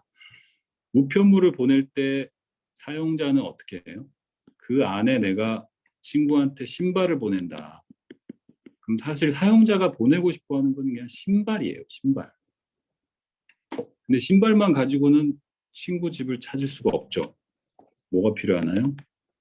보내는 사람과 받는 사람의 주소가 필요하죠.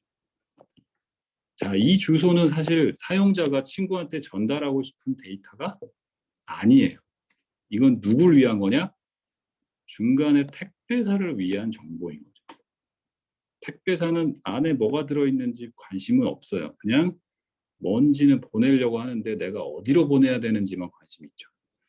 어디로 보낼지에 해당하는 데이터를 처리하는 부분을 제어 플랜에서 합니다. 컨트롤 플랜에서. 실제 그리고 데이터도 보내야 되기 때문에 사용자의 데이터도 처리를 하는 거죠. 자, 사용자의 데이터는 용량이 꽤 크겠죠.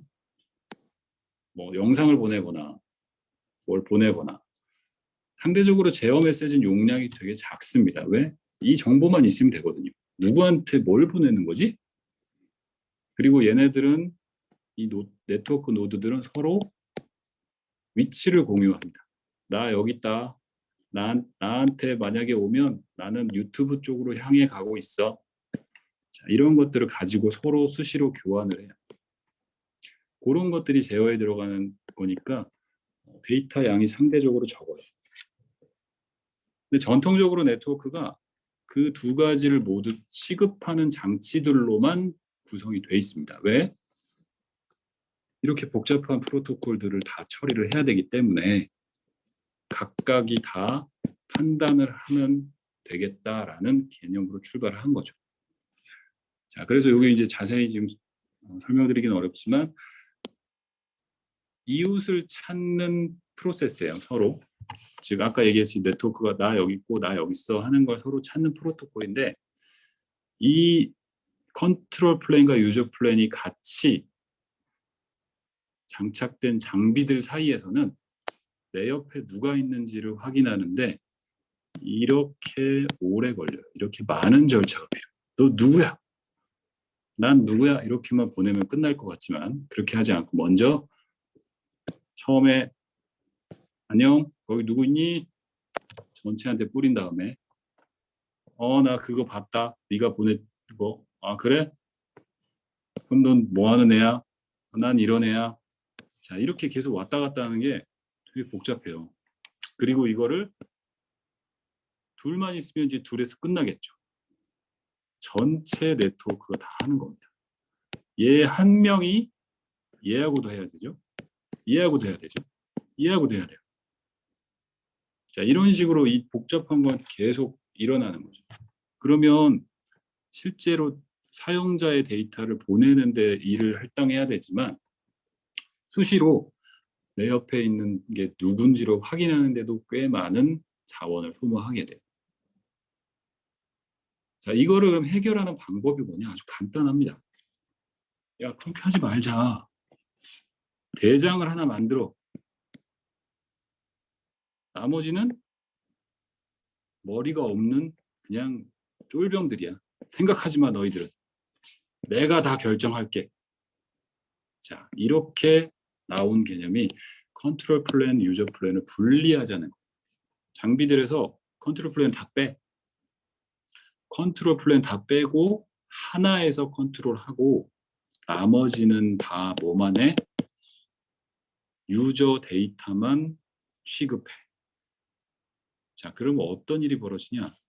사용자가 똑같이 택배를 보냅니다. 신발이에요. 이거 좀 전달해줘. 그럼 얘는 지금 보시면 이렇게 점선으로 연결이 되어 있죠. 전부 다 얘하고 연결되어 있어요.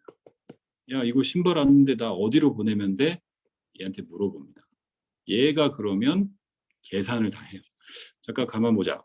아, 이거 누구한테 보내는구나. 그러면 너 1번, 너 2번, 너 3번, 너 4번, 너 5번. 됐어. 자, 이게 보내. 그러면 2번한테 보내는구나. 2번 보내요. 그럼 얘는 뭐야? 3번한테 보내면 되네? 3번. 4번 보내면 되네? 자, 이렇게 끝나요. 자, 훨씬 간단해졌죠. 왜 이 생각을 못했지? 그전에는? 자, 그전에는 그렇게 하기 어려운 게, 자, 요게 만능 해법이 아닙니다. 요거는 AS라고 하는 구조예요. 사실. 자율 구조예요. 자율. 각각이 전부 다 생각을 할 수 있고 판단을 할 수 있는 객체들이 서로 민주주의처럼 야, 나는 누구한테 보낼 수 있으니까 나한테 보내면 내가 이렇게 할게. 끊임없이 같이 해요. 그러면 요건 뭐가 쉽냐? 새로운 게 뭐 확장되면 전체가 다시 야, 새로 왔다, 뭐가 왔다 이게 계속 확장이 될 수 있죠. 근데 얘는 반면에 여기에 엄청나게 큰 부하가 걸립니다. 중앙에 있는 한 녀석이 망가져 버리면 다 퍼져버려요. 그래서 어떻게 했냐? 초반에 이게 네트워크 이제 처음에는 이런 구조였죠. 초반에는 어떤 한 녀석을 믿고 맡기기에는 하드웨어의 진화, 소프트웨어의 진화가 성숙하지 못했다. 불안하다.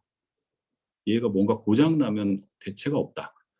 자, 그랬는데 이게 이제 가능한 이유는 기술이 발전했기 때문에 하나가 제공할 수 있는 자원, 뭐 CPU, 메모리 이런 자원과 그다음에 하드웨어 신뢰성 이런 것들이 안정화됐기 때문에 대장이 역할을 할 수가 현실적으로 있겠구나. 큰 놈 하나만 갔다 와도 이게 문제가 해결될 수 있겠구나. 이렇게 간 겁니다. 그래서 이 구조로 가능하겠다라고 아이디어가 나왔고 그렇게 되면 앞에서 했던 고민들이 아주 쉽게 해결이 돼요.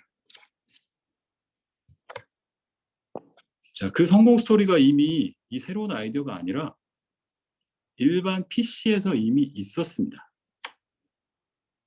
자, 우리가 OS라고 부르는 운영체제 있죠. 바로 운영체제의 모델이 방금 얘기했던 그 중앙 집중적인 제어의 시초예요. 시초.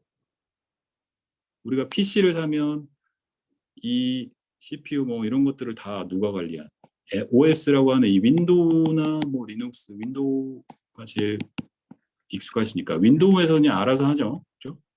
사용자가 내 CPU는 뭐니까 이게 동작하려면 얘한테 어떤 명령을 내리고 얘를 내가 뭔가 설정을 해야 되겠다. 이런 생각 안 하시죠. 물론 할 수 있어요. 어떤 프로그램으로. 스토리지 마찬가지, 메모리 마찬가지, 네트워크 마찬가지. 사용자는 이게 신경 안 씁니다. 왜? 윈도우에서 알아서 해줘요. 그리고 윈도우는 서비스를 제공하진 않아요. 지금 하고 있는 줌 서비스는 줌 회사에서 만들죠. 근데 그거는 윈도우하고 서로 호환만 되게 만들고 여기다 그냥 새로운 서비스들이 계속 추가되는 거죠. 자, 앞에 네트워크 보시면 어떻게 했냐면 기존에 새로운 어떤 서비스가 추가되면 밑에까지 다 바뀌는 거예요. 그 서비스에 맞게 CPU는 어떻게 동작해야 되고 네트워크는 어떻게 설정해야 되고 이걸 일일이 다 하는 거죠. 그게 가능한 게 사실 리눅스예요. 리눅스. 윈도우는 그렇게 하지 않죠. 그죠? 리눅스도 지금 이제 뭐 버전마다 다 다르지만 기본적으로 이제 이렇게 가고 있습니다. 그래서 어쨌든 OS가 이미 이렇게 하고 있는데 왜 네트워크는 그렇게 안 되냐. 똑같이 가보자. 방금 얘기했듯이 머리에 해당하는 하나가 누군가 대신 나머지를 사용자의 데이터만 취급하는 나머지 애를 다 얘가 제어한 다음에 거기서 한 걸음 더 나가서 똑같이 새로운 서비스가 올라오면 그 서비스들을 다 수용할 수 있는 중간 계층으로 만들자. 네트워크 OS라는 개념이 바로 나오게 되는 겁니다. 그게 바로 SDN이라고 하는 거예요. 네트워크를 일반 PC의 구조처럼 가지고 가겠다. 물론 일반 PC는 이제 사용자 한 명이 쓰는 거지만 이거는 이제 전체 네트워크예요. 뭐 광주에 있는 스위치, 부산에 있는 스위치, 제주도에 있는 스위치를 서울에 있는 어떤 서버에 있는 여기서 감당을 하고 그 위에 새로운 서비스를 계속 올리겠다 하는 구조로 바뀌게 된 겁니다.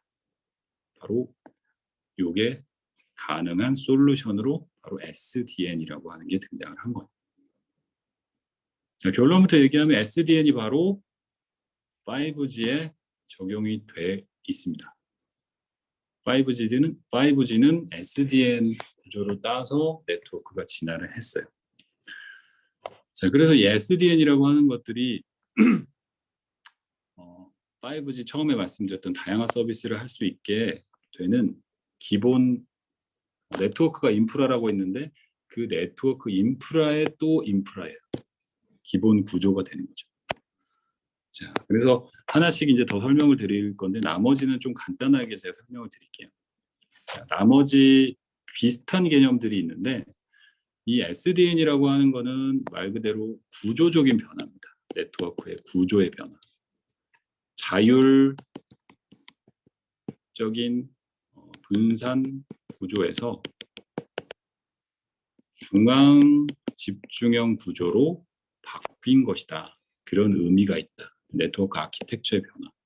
근데 이것만 가지고는 이게 제대로 동작할 수는 없어요. 반드시 필요한 기술이 바로 NFV. 거기에 더 추가적으로 클라우드라는 기술이 더해져야지 사실은 SDN은 동작을 제대로 할 수 있습니다. 무슨 얘기냐면 이거는 구조만 바꾼 거예요. 근데 구조가 이렇게 됐으면 얘가 그 일을 할 수 있는 배경이 또 필요하잖아요. 자, 그걸 해주는 게 바로 클라우드와 NFV입니다. NFV는 네트워크 펑션 버추얼라이제이션. 네트워크의 기능을 여기는 서비스라고 생각하시면 돼요. 서비스를 가상화하겠다. 자, 여기 구조로 보면 요거에 해당되는 게 NFV라고 이해하시면 됩니다. 기존의 네트워크에서는 네트워크의 서비스들이 뭐 이메일을 보낸다, 웹 브라우징을 한다, 이러면 별도의 프로토콜이 있어야 된다고 말씀을 드렸잖아요. 그런 것들이 하나의 가상화된 서비스처럼 동작하도록 이것도 결국엔 소프트웨어로 이런 프로그램을 자율적으로 만들어서 갖다 쓰겠다는 거예요. 우리가 앱스토어 예를 들면 앱스토어에 그냥 그 개발자들이 자기 앱을 올리잖아요. 그러면 필요한 사람들은 나 이 앱 서비스 필요해. 뭐 생각이 안 나는데 뭐가 있을까요? 뭐 게임 같은 거 그냥 이 게임 재밌겠는데? 그럼 내 아이패드에 그냥 다운받죠. 그냥 실행되잖아요. 그렇죠? 근데 필요 없으면 지워버려요. 왜? 소프트웨어니까 설치와 삭제가 매우 쉬운 거예요. 그래서 얘가 하는 추구하는 목적은 뭐냐면 프로그래머블 네트워킹이라고 해서 소프트웨어처럼 내가 마음껏 어떤 서비스를 새롭게 만들 수 있겠다. 자, 이게 어떤 의미냐면 그 기존 조금 앞으로 다시 돌아가겠습니다. 기존에는 이것들은 전부 다 혼자 누가 만든 게 아니에요. 어떤 앱 개발자가 나 이런 거 만들 거야, 내 마음대로 만들 거야, 이렇게 만든 게 아니라 이건 다 표준입니다. 표준. 혼자서 하는 게 아니라 모든 사람이 같이 꽝꽝꽝 도장을 찍어서 그렇게 해야 되겠다라고 하는 거예요. 그러면 그게 단시간에 될 리가 없죠. 표준을 하나 제안을 누군가 할 거고 이런 거 필요해. 이메일 하려면 이거 필요해. 근데 이렇게 하는 게 좋을 것 같아 하면 누군가 아니야 그거보다는 이 방식이 좋을 것 같아. 아니야 이게 좋을 것 같아. 서로 싸우기도 하고 뭐 하기도 하고 해서 오래 걸려요. 그러니까 새로운 서비스가 등장하는데 매우 오래 걸립니다. 근데 이런 구조가 되면 어떤 일이 벌어지냐? 방금 말씀드린 것처럼 네트워크 이런 거 필요하지 않을까? 내 마음대로 그냥 뚝딱 만들어서 어디다 올려요. 그럼 네트워크 운영자가 이거 뭐야? 새로운 네트워크 관리 서비스가 뭐 하나 추가됐네? 내가 다운받아서 써보자. 괜찮은데 쓰는 거야. 이거 뭐야? 별로잖아. 지워. 이게 가능해지게 하는 게 바로 네트워크 펑션 버추얼라이제이션입니다. 그러니까 SDN을 하려면 여기에 이렇게 구조를 바꾼 목적 자체가 아까 말한 그 표준을 다 복잡하게 할 그런 게 아니라 여기 안에서 어쨌든 하나에서 하기 때문에 정리를 해줘야 되는데 그 정리를 NFV를 통해서 하겠다는 거예요. 자, 그것만 되면은 SDN의 기본은 충족하겠지만 자, 클라우드라는 개념이 또 필요합니다. 자, 클라우드도 가상화죠. 다양한 레벨의 가상화가 있죠. 클라우드는 사실 더 큰 가상화죠. NFV는 좀 네트워크 기능에 대해서만 서비스를 가상화하는 개념이라고 하면 얘는 사실 모든 계층이라고 하는 뭐 파스 이런 거 들어보셨죠? 사스, 아이아스 다양한 종류의 가상화가 있는데 어쨌든 여기서 얘기하는 가상화는 데이터들이 어쨌든 사용자의 수많은 데이터들을 처리를 할 때 이게 어떤 하나의 그 독립된 네트워크 이 장비 소유자의 소유물이 되는 것보다는 이게 더 효율적으로 움직이기 위해서는 장비는 어디 있는지 우리가 신경 쓰지 않더라도 이 자체를 가상화를 해보자. 무슨 얘기냐면 뭐 내가 여기에 있고 만약에 우리 집에서 내가 물건을 보낸다고 하면 뭐 광주에서 대전, 천안, 서울. 자, 실제 물리적으로는 이렇게 뭐 택배가 전달이 된다라고 했을 때 이거를 실제 물리적인 걸 그대로 네트워크를 운영할 때 쓰는 거는 한계가 있다. 왜? 이건 뒤에 나올 겁니다. 뒤에 나올 건데 이렇게 쓰지 말고 서비스마다 좀 다르게 실제 물리적인 건 이렇게 돼 있지만 광주에서 천안만 서로 연결이 되는 것처럼 보이거나 광주에서 서울로 바로 연결이 되게 보이거나 자 이런 것들을 하면 네트워크를 더 효율적으로 쓸 수 있지 않을까 하는 아이디어가 여기 추가가 되는 겁니다. 그거는 뒤에서 이제 샘플이 나오니까 더 그거는 따로 설명을 드릴게요. 네트워크 슬라이싱이라고 하는 건데 자 어쨌든 지금 네트워크 5G가 새로운 서비스들을 가능하게 하고 그렇게 어려운 과제들을 달성할 수 있었던 이유는 바로 요 소프트웨어 기술들이 네트워크 인프라, 네트워크 구조에 적용이 된 것이다 라는 겁니다. 자, 그래서 네트워크 구조를 이제 실제로 살펴보면서 뭐 어떻게 저게 적용됐는지를 설명을 드리고 후반부 마무리를 하도록 하겠습니다. 자, 다시 한번 여기 질문이 있으실 수도 있으니 질문을 한번 다시 체크를 해볼게요. 혹시 잘 듣고 계신지 모르겠네요. 참가는 많이 하시는 것 같은데 자, 그럼 계속 진도를 나가 보겠습니다. 자, 결국 네트워크 구조가 그러면 실제 SDN은 어떻게 반영하고 있는지 그것만 설명을 드릴 거예요. 자, 이걸 뭐 다 설명드리기에는 지금 시간적인 한계도 있기 때문에 먼저 지금 LTE망, 4G망, 5G 이전 LTE가 어떻게 돼 있는지를 설명을 드리고 이게 5G로 변화되면서 SDN이 여기에 어떻게 녹아 들어가고 있는지 그걸 설명을 드리도록 하겠습니다. LTE망은 이렇게 생겼어요. 자, 이렇게만 이제 보시면 뭐야 이게 다 영어고 뭐 이상하네. 자, 네트워크를 보는 구조는 크게 일단 먼저 확인하시면 됩니다. 지금 여기 있는 부분이 EPC라고 해서 뭐 이름을 다 기억하실 필요는 없을 것 같아요. 이볼브드 패킷 코어라고 하는 네트워크인데 네트워크는 항상 코어가 있고요. 사람으로 치면 등뼈, 그렇죠? 등뼈를 기준으로 이제 여기서부터 다 퍼져나가죠. 손, 발. 혹은 고속도로라고 이해하시면 돼요. 어딘가에 다 연결할 때 중앙 가장 어떤 핵심이 되는 중앙에 되는 거고 여기서 이제 빠져나가서 지방도로, 뭐 시내 이렇게 연결되듯이 코어 네트워크가 하나 딱 있고 각 지방마다 액세스 네트워크, 액세스망이라고 하는데 액세스망,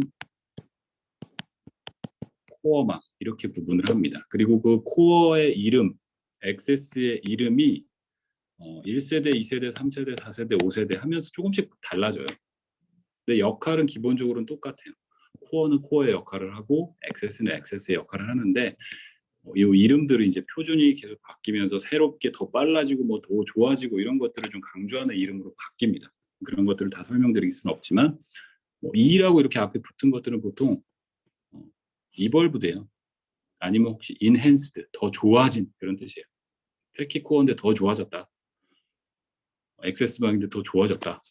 그런 의미로 해석하시면 되고 어쨌든 코어와 액세스로 구분되고 코어는 보통 유선입니다. 유선 구간. 그리고 액세스는 무선이죠. 자, 5G는 이동통신이에요. 그렇죠? 무선통신과 이동통신은 다릅니다. 같은 말로 이제 혼용하실 수도 있는데 엄밀히 따지면 다르죠. 무선은 말 그대로 선이 없다는 거예요. 그냥 전파를 통해서 통신을 한다. 근데 이동통신은 무선하고는 사실 또 상관이 없어요. 내가 이동하면서 통화를 할 수 있으면 돼요. 즉 유선 케이블을 가지고 여기다 꼽았다가 다른 데 가서 유선을 또 꼽아서 통신을 하면 그것도 이동통신인 거예요. 자, 근데 보통 일반적으로는 이동통신이라고 하면 무선이라고 당연히 생각을 하죠. 무선으로 이동을 한다. 자, 이동을 한다는 건 네트워크에 새로운 또 기능이 추가되는 겁니다. 뭐냐면 사용자를 트래킹해야 돼요. 추적해야 돼요. 얘가 지금 광주에 있네. 그럼 광주에 있는 액세스망에서 나를 인식을 해서 접근을 합니다. 고속도로 타고 쭉 가면 대전으로 가네. 야, 얘 대전으로 지금 이동하고 있어. 빨리 대전으로 연결해. 대전으로 연결해 줍니다. 사용자는 전혀 모르죠. 어떤 일이 발생하는지. 신경 쓸 필요 없죠. 네트워크가 해주는 거예요.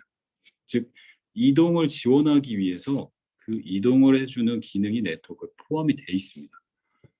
그게 바로 MME라고 하는 이 녀석이에요. 모빌리티 매니지먼트, 이동 관리 객체, MM이라고 보통 이야기하는데 이 녀석이 뭔가 계속 나를 추적하고 있어요. 구글에서 내 위치를 추적하듯이 이동통신 전화는 이동통신에서 나를 추적하고 있다. 자, 그리고 여기는 이제 무선이기 때문에 기지국이라고 하는 게 사용자를 실제로 무선으로 연결해서 그 신호를 이동 관리해주는 녀석한테 보내고 데이터는 아래쪽으로 보내는 거죠. 자, 요게 기본적인 개념이고 요 정도만 이해하시면 뒤에를 따라오시는데 무리가 없어요. 나머지는 전부 다 뭐 인증이라든지 그러니까 돈을 내야 되고 이 사람은 누구지? 핸드폰 번호마다 다 관리를 해야 되고 이런 것들 있죠. 그럼 부가적인 기능들이니까 그런 것들은 지금 설명을 다 드리진 않겠습니다. 그리고 여기 나머지 요 PDN이라고 되어 있는 건 인터넷망이라고 생각하시면 돼요. 즉 구글의 서버 그리고 여기는 SKT 통신망 이렇게 생각하시면 돼요. 외부에 있는 뭐 자기들 인터넷 사업자들이 뭐 이렇게 망을 다 자기들 장비들이 있겠죠. 거기로 연결되어 있고 SKT는 이 사용자에 대한 이동 서비스를 이런 구조에서 제공을 해주는 거죠. 자, 이 개념에서 SDN이 어떻게 들어가느냐, 즉 CUPS 설명드렸죠. 컨트롤 플랜과 유저 플랜이 분리가 되는 게 5G 전에 이미 시작이 됩니다. LTE에서 시작이 됩니다. 그러니까 한 방에 5G에서 다 전환된 게 아니라 LTE부터 차근차근 된 거예요. 조금씩. 다시 앞으로 돌아가면 여기 전체가 이렇게 있는데 그 중에 어떤 부분이 먼저 바뀐 다음에 그 부분을 다시 그 부분 빼고 이제 나머지도 하나씩 추가돼서 바뀐다고 생각하시면 돼요. 자, 먼저 설명드리면 이제 기존에는 앞에 본 그림하고 똑같아요. 이 그림은, 이쪽 그림은. 내 이동을 관리해주는 녀석이 있고, 게이트웨이가 2개 있는데, 이 게이트웨이라는 녀석들은 사용자의 데이터를 취급하는 녀석들이에요. 아까 컨트롤 플랜, 데이터 플랜 이렇게 구분했었잖아요. 제어를 처리하는 녀석이 있고 사용자의 데이터를 처리하는 녀석으로 구분된다. 그렇게 설명을 드렸죠. 자, 기억이 안 나시면 다시 한번 앞으로 살짝 가볼게요. 요 그림입니다. 요 그림. 요 위에 해당하는 게 MME라고 생각하시면 되고 요 밑에 해당하는 게 지금 게이트웨이 2개라고 생각하시면 돼요. 즉 사용자가 보내는 택배를 전달하는 애들은 요 밑에 있는 애들이고 실제 제어는 여기서 하는데 자, 여기서 이제 조금 복잡할 수 있는데 제어가 종류에 따라서 지금 구분되어 있는 구조예요. 이동에 관련된 제어는 MME가 하는데 일반적인 택배를 보낼 때 필요한 제어는 여전히 밑에 있는 게이트웨이에서 합니다.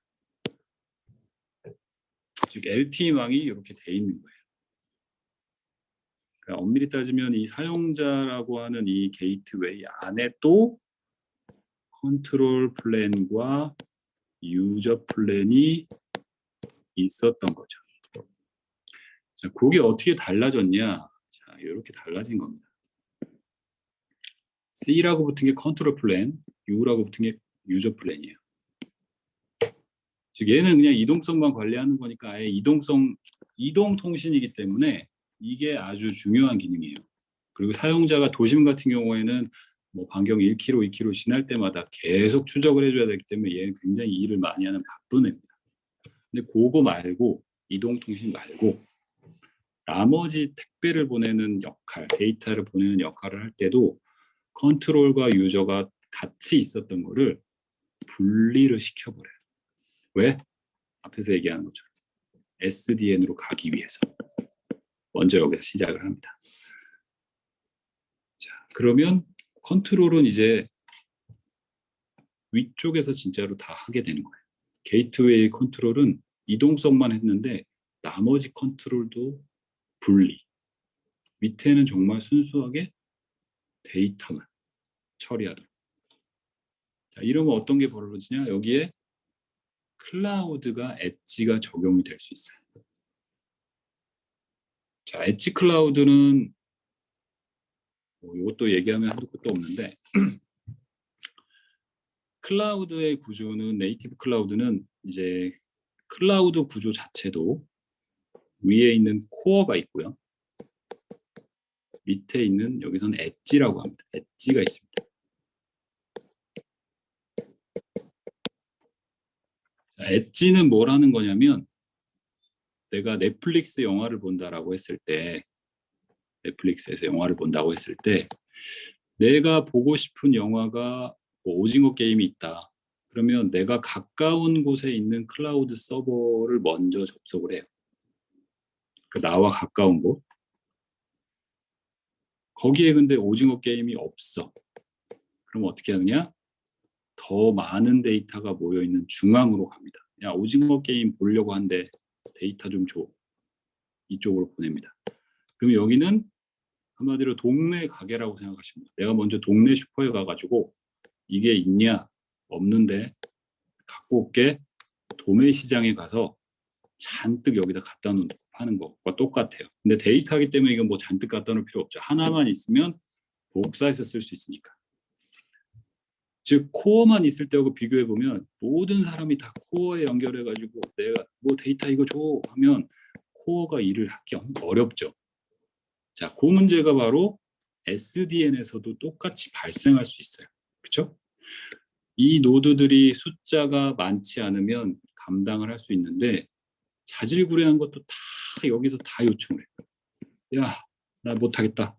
이러면 안 되잖아요. 자, 그래서 클라우드가 적용됐다는 게 바로 여기입니다.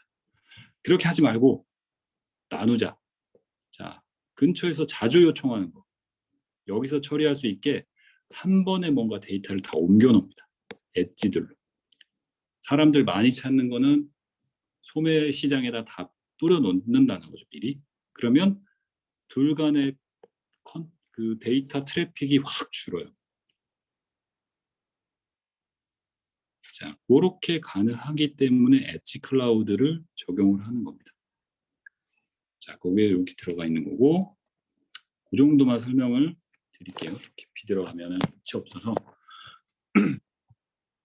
자, 이제 이렇게 변화돼 있었잖아요. 지금 분리가 돼 있는데, 거기서 이제 5G로 넘어가면 한 단계 더 진화를 합니다. 자, 어떻게? 여기 보면 전부 다 컨트롤 플랜이잖아요. 컨트롤 플랜인데, 잠깐만. 이것도 컨트롤 플랜, 이것도 컨트롤 플랜이고, 얘는 이동성인데, 얘는 어차피 컨트롤 플랜인데, 뭔가 이게 복잡한 것 같다? 합쳐. 여기도 데이터 플랜이고, 데이터 플랜인데 이거 두 개 나눠놨네. 왜? 합쳐. 자, 그냥 합쳐버립니다. 근데 이동성은 얘가 하는 기능들은 여러 가지 기능이 있어요. 사실 이동성을 하려면 뭐 이 사람이 누군지 봐야 되고, 그다음에 연결이 됐는지 안 됐는지 뭐 이런 거 봐야 되고, 어디로 이동했는지 추적해야 되고, 뭐 이런 것들을 봐야 되는 것들이 있고, 그다음에 세션 관리 기능이라고 하는 게 내가 하나의 지금 이렇게 기지국에서 요 반경 안에서 내가 서비스를 받다가 요쪽 셀로 넘어가면 사용자는 넘어간 걸 몰라야 되죠. 그죠? 내가 유튜브를 보고 있는데 여기 넘어갔다고 해서 유튜브 갑자기 끊기고 다시 동영상 보려고 하니까 처음부터 재생이야. 뭐야 이거? 이건 이동성이 안 되는 거예요, 사실. 그렇게 하지 않는 걸 바로 세션 관리 기능이라고 해요. 사용자 넘어가더라도 그 전에 봤던 서비스 이후로 자연스럽게 연결해줘. 내가 여기서 로그인을 했어요, 사이트에. 근데 네트워크 끊기면 로그 아웃이 돼버려. 그럼 이동성 관리 안 되는 거예요. 야, 로그인 돼 있는 거는 로그인 정보 그대로 이어서 새로 접속해야 할 필요 없이 해줘. 그대로 로그인 상태. 그걸 세션이라고 합니다. 세션. 그 기능도 굉장히 부하가 많은 기능이에요. 할 게 많겠죠. 이 사람이 어떤 서비스 지금 이용하고 있는 거고, 어떻게 인증이 돼 있는 거고, 그런 것들을 다 관리해야 되기 때문에. 근데 그전에는 그게 요 하나에서 다 했어요. 너무 많다. 분리하자 얘는. 그리고 여기서 했던 기능들을 여기로 몰아서 세션 관리는 다 여기서 합니다. 그리고 나머지 유저 플랜은 정말 단순하게 그냥 하나로 합쳐버리는 거죠. 구조를 단순화하는 거예요. 자, 그게 이제 5G에서 오면서 바뀐 내용입니다. 여기만 여기까지 바뀌었다. 그러면 아직 SDN이 완성이 안 된 거죠. 슬슬 마무리를 하러 가야 되는데 이제 조금만 하면 끝납니다. 자, 베이스 스테이션 쪽도 바뀌어요. 베이스 스테이션이라고 하는 거는 이런 거 많이 보셨죠? 안테나예요, 안테나 사실은. 근데 원래 안테나만 이제 밖에서 보이기 때문에 이것만 생각하시는데 원래는 이 안테나를 보면 밑에 요렇게 장비들이 같이 딸려 있습니다. 보이지 않는 곳에. 자, 그게 바로 기존 LTE망의 액세스망의 구조였어요. 그 장비였어요. 근데 요거를 똑같은 개념으로 분리를 합니다. 즉 코어망, 다시 앞으로 돌아갈게요. 지금 먼저 말씀드린 건 여기서 지금 여기서 어떻게 달라졌는지를 지금 설명을 드렸고, 지금은 여기 부분의 변화를 설명드리는 거예요. 액세스 부분의 변화를.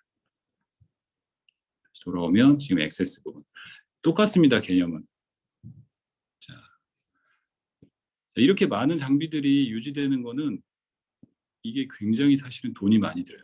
그래서 뉴스에 보시면 그런 거 있을 거예요. 5G가 왜 전국으로 망이 확대가 안 되냐. 망 까는데 너무 돈이 많이 들어요. 이런 얘기합니다. 통신사들이. 그 망 까는 게 안테나 뽑는데 그게 뭐가 많이 들어. 자, 사실은 안테나만 있는 게 아니라 요 장비들이 있어요. 데이터를. 무선 신호를 디지털로 바꿔주고 다시 무선 신호의 디지털을 변환해주고 하는 여러 가지 장비들이 있습니다. 이동성 추적도 하고 그런 것들이 있기 때문에 이 구성 요소들을 다 설치를 하려면 이렇게 지금 많은 셀들이 지금 많이 필요한 거죠. 게다가 지금 네트워크에서 속도를 올리려면 이것도 무선 때문에 그런 일이 벌어지는데 무선 주파수의 특성상 속도가 빨라지려고 하면 아마 여러분도 집에서 그런 경험 해보셨을 거예요.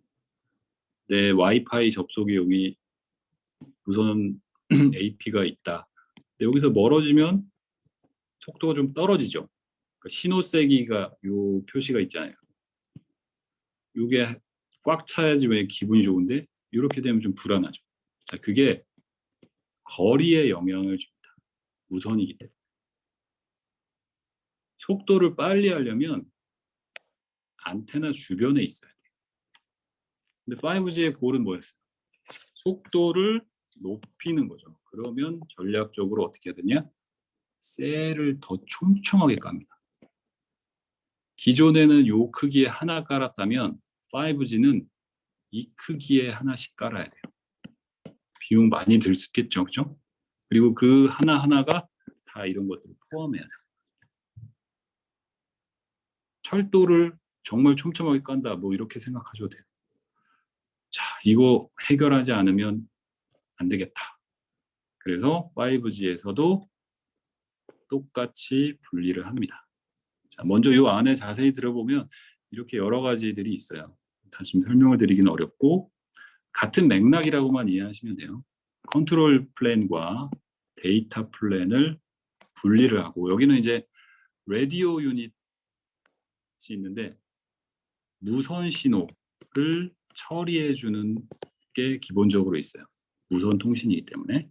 자, 그거까지 나눠서 이렇게 분리를 해주고 그 다음에 다시 5G가 왔을 때 지금 요 안에서는 그게 하나의 노드였죠. 그 전이군요. 이렇게 돼 있는 게 하나로 들어가 있었을 때 유저 플랜, 컨트롤 플랜을 나눈 다음에 똑같이 SDN 컨셉처럼 중앙에 한 녀석이 밑에 있는 녀석을 다수를 거느릴 수 있는 구조로 바뀌고 그렇게 되면 어떻게 되냐? 안테나가 이렇게 심플해져요. 왜? 그 전에 기능을 했던 유저 플랜들이 이렇게 다 모든 이 안테나에 다 붙어 있을 필요가 없다는 거죠. 이렇게 기본 안테나들만 쭉쭉쭉 설치를 한 다음에 이 안테나에서 모여진 이 유저 플랜들을 별도로 어떤 특정 공간에 모아놓고 더 적은 수로 설치한 다음에 그거를 제어하는 제어 플랜도 더 적은 수로 설치를 한다. 이렇게 분리를 하는 겁니다. 결국엔 돈 문제인 거죠. 돈 문제 그리고 속도의 문제. 자, 이렇게 되면 뭐가 되느냐? 다시 SDN으로 돌아가서 서비스를 하나하나 다 별도로 처리할 수 있는 환경이 구성이 되는 겁니다.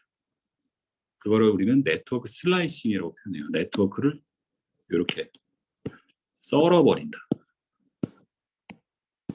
전반부에 하나의 네트워크에 수많은 서비스를 다 집어넣어서 문제가 됐다고 했죠.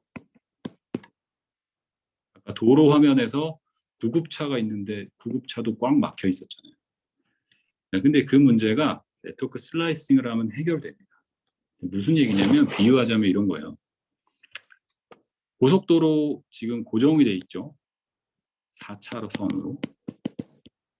그래서 이 차선만 이렇게밖에 못 가는데 네트워크 슬라이싱이 된다는 건 4차선 도로를 그냥 자유자재로 그때그때 바꿀 수 있어요. 소프트웨어로.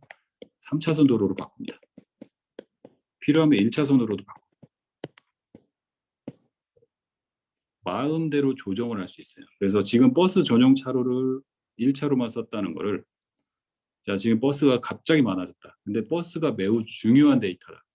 야, 버스 한 차로 늘려. 버스 두 차로 늘려. 그럼 나머지는 어떻게 되겠어요? 한 차로 쓰니까 여기 밀리겠죠. 계속. 근데 얘네들은 어떤 서비스다?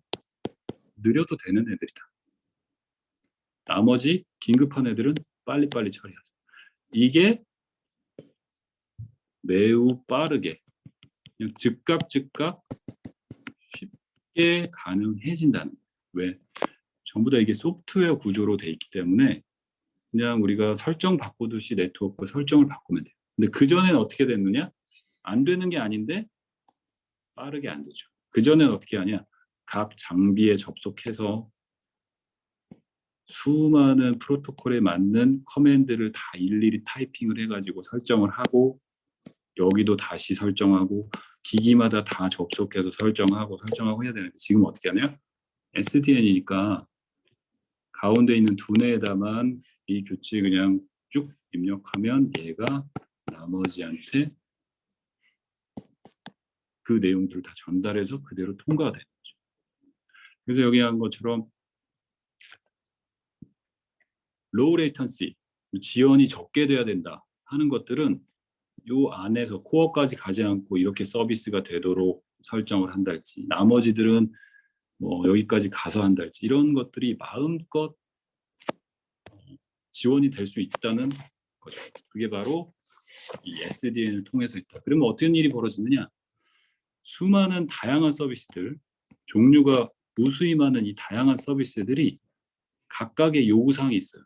나는 몇 지연 시간 안에 들어와야 되고, 나는 얼마의 데이터를 한 번에 보낼 거고, 이게 너무 많아서 고민이었다는 거잖아요. 근데 그게 너무 쉽게 해결이 돼요. 중앙에 있는 한 녀석한테 설정을 나눠버리면 그것이 알아서 처리를 해줄 수 있다.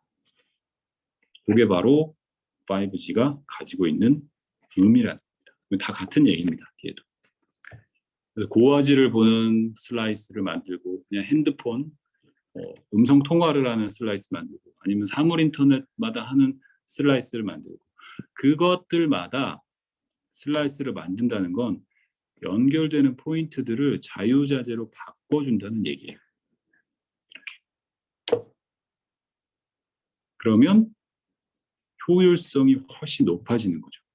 그러니까 차가 꽉 막혔을 때 다 똑같이 쓰는 게 아니라 급한 애들을 먼저 보내주고 느려도 되는 애들은 나중에 보내고, 자, 그런 것들이 가능하고, 그걸 통해서 새로운 서비스들이 얼마든지 창출될 수 있겠다. 결국에 네트워크 슬라이싱이라고 하는 건 가상의 네트워크를 마음껏 만들 수 있고, 가상의 네트워크를 마음껏 만들 수 있다는 건 그만큼 네트워크를 유연하게 바꿀 수 있다는 거죠. 우리가 철로나 차선은 못 바꾸잖아요, 사실. 근데 서비스 개념으로 네트워크는 통신 라인을 바꾸는 게 아니라 그 위에 올라가는 경로, 처리하는 정책, 이런 것들을 유연하게 바꿀 수 있게 되었다라는 게 바로 5G의 핵심인 겁니다. 결국에 서비스별로. 그래서 제가 설명드리고자 하는 거는 이렇게 거의 마무리가 되고 있습니다. 자, 이거는 MEC인데 이거는 아까 이제 설명을 잠깐 드렸어요. 그래서 그림은 좀 복잡하긴 한데 개념적으로는 아까 설명드린 겁니다. 중앙에다가 뭔가를 두고 모두 여기다 접속하지 말고 똑같은 데이터나 똑같은 처리를 지역, 사용자에 가까운 쪽, 엣지, 가장자리라고 하죠. 가장자리에다가 배치를 해서 여기서 서비스를 하면 자동적으로 뭐가 줄어드느냐? 지연이 줄어들어요. 그죠? 서비스가 이렇게 갔다가 이렇게 오는 거는 느릴 수밖에 없잖아요. 상식적으로. 근데 그렇게 안 가고 여기서 가요. 훨씬 빨라지겠죠. 당연히 지연이. 여기 안에서. 그러면 여기는 어떻게 돼요? 상대적으로 또 여유가 생기는 거죠. 자, 그래서 모바일 엣지 컴퓨팅이라고 하는 이 MEC 기능이 SDN이 된 구조에서 적용이 되면 훨씬 효과적으로 네트워크를 운영할 수 있고, 이로 인해서 아까 처음에 얘기했던 5G에 더 빨리, 더 많이, 더 안정적으로 초저지연, 이것들이 가능해졌다 하는 겁니다. 그래서 마지막 그림입니다. 갑자기 또 복잡한 걸로 마지막을 장식해서 조금 그런데 앞에서 설명드렸던 건 이 부분이에요. 지금 이 부분들 이 정도. 나머지는 이게 진짜 더 크게 보면 아까 저는 이제 일부만 SDN으로 넘어갔고 NFV가 됐다고 했는데, 이거는 전체가 다 NFV 까지 다 적용된 전체 그림을 한번 보여드린 겁니다. 여기는 이제 스토리지 쪽, 저장 공간까지도 전부 다 가상화가 돼 있다는 그림이고, 결국에 한마디로 네트워크가 5G의 네트워크는 전부 다 소프트웨어 가상화 기술이 적용돼서 유연하게 운행되고 있다. 그렇게 설명을 드리고, 한마디로 요약하면 장비, 하드웨어 중심의 네트워크가 소프트웨어 중심으로 변화했구나. 그래서 빠르게 변경도 되고 빠르게 적용할 수도 있고, 그로 인해 5G가 목적했던 더 빨리, 더 많이, 더 안정적으로가 가능해졌다.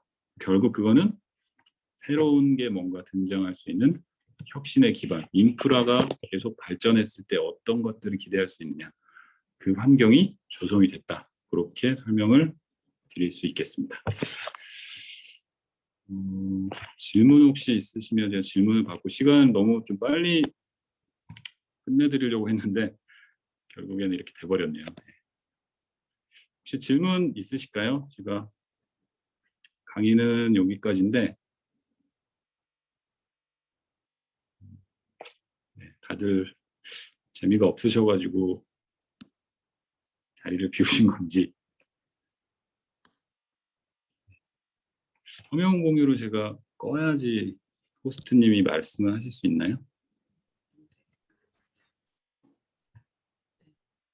오늘 조금 더 일찍 마치신다고 목적하시는데 꽉꽉 채우셔서.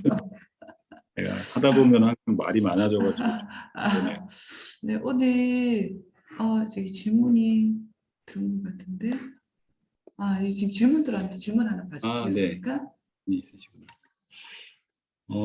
한국에서 인프라가 잘 진행되고 있다고 생각하시나요? 아니면 필요한 것은 무엇인가요? 일단은 통신 인프라 측면에서는 우리나라가 당연히 잘 되고 있는 거 맞습니다. 근데 지금 5G가 됐다고 해서 이게 전국이 다 5G가 된 상태는 아니고요. 사실은 수도권 중심으로 지금 5G가 구축이 돼 있어서 앞으로 진짜 5G 되려면 이제 전체 밑에 있는 지방들까지 다 돼야 되겠죠. 그래서 그러려면은 사실 이건 좀 정책적일 수도 있는데, 이제 통신사에서 가격을 그대로 유지하면서, 사실은 5G 되면서 사용자들은 요금만 오른 건 아닌가 이런 생각도 하잖아요. 근데 같은 가격으로 5G를 할 수 있게 뭔가 해주시면 좋은데, 이거는 뭐 기술적인 것과는 좀 다른 측면인 것 같기도 하고, 아무튼 뭐 5G 인프라가 우리나라가 제일 많이 깔린 거는 맞는 것 같고요. 앞으로 지방까지 더 확산되면 그때는 더 생태계가 조성이 돼서 새로운 서비스들이 아마 나올 것 같습니다. 네. 다른 질문 없으시면 또 늦었으니까 네네. 마무리해도 될까요? 네. 네, 수고하셨습니다. 수고하셨습니다. 네, 다른 분들도 모두 감사합니다. 수고하셨습니다. 네, 네. 감사합니다.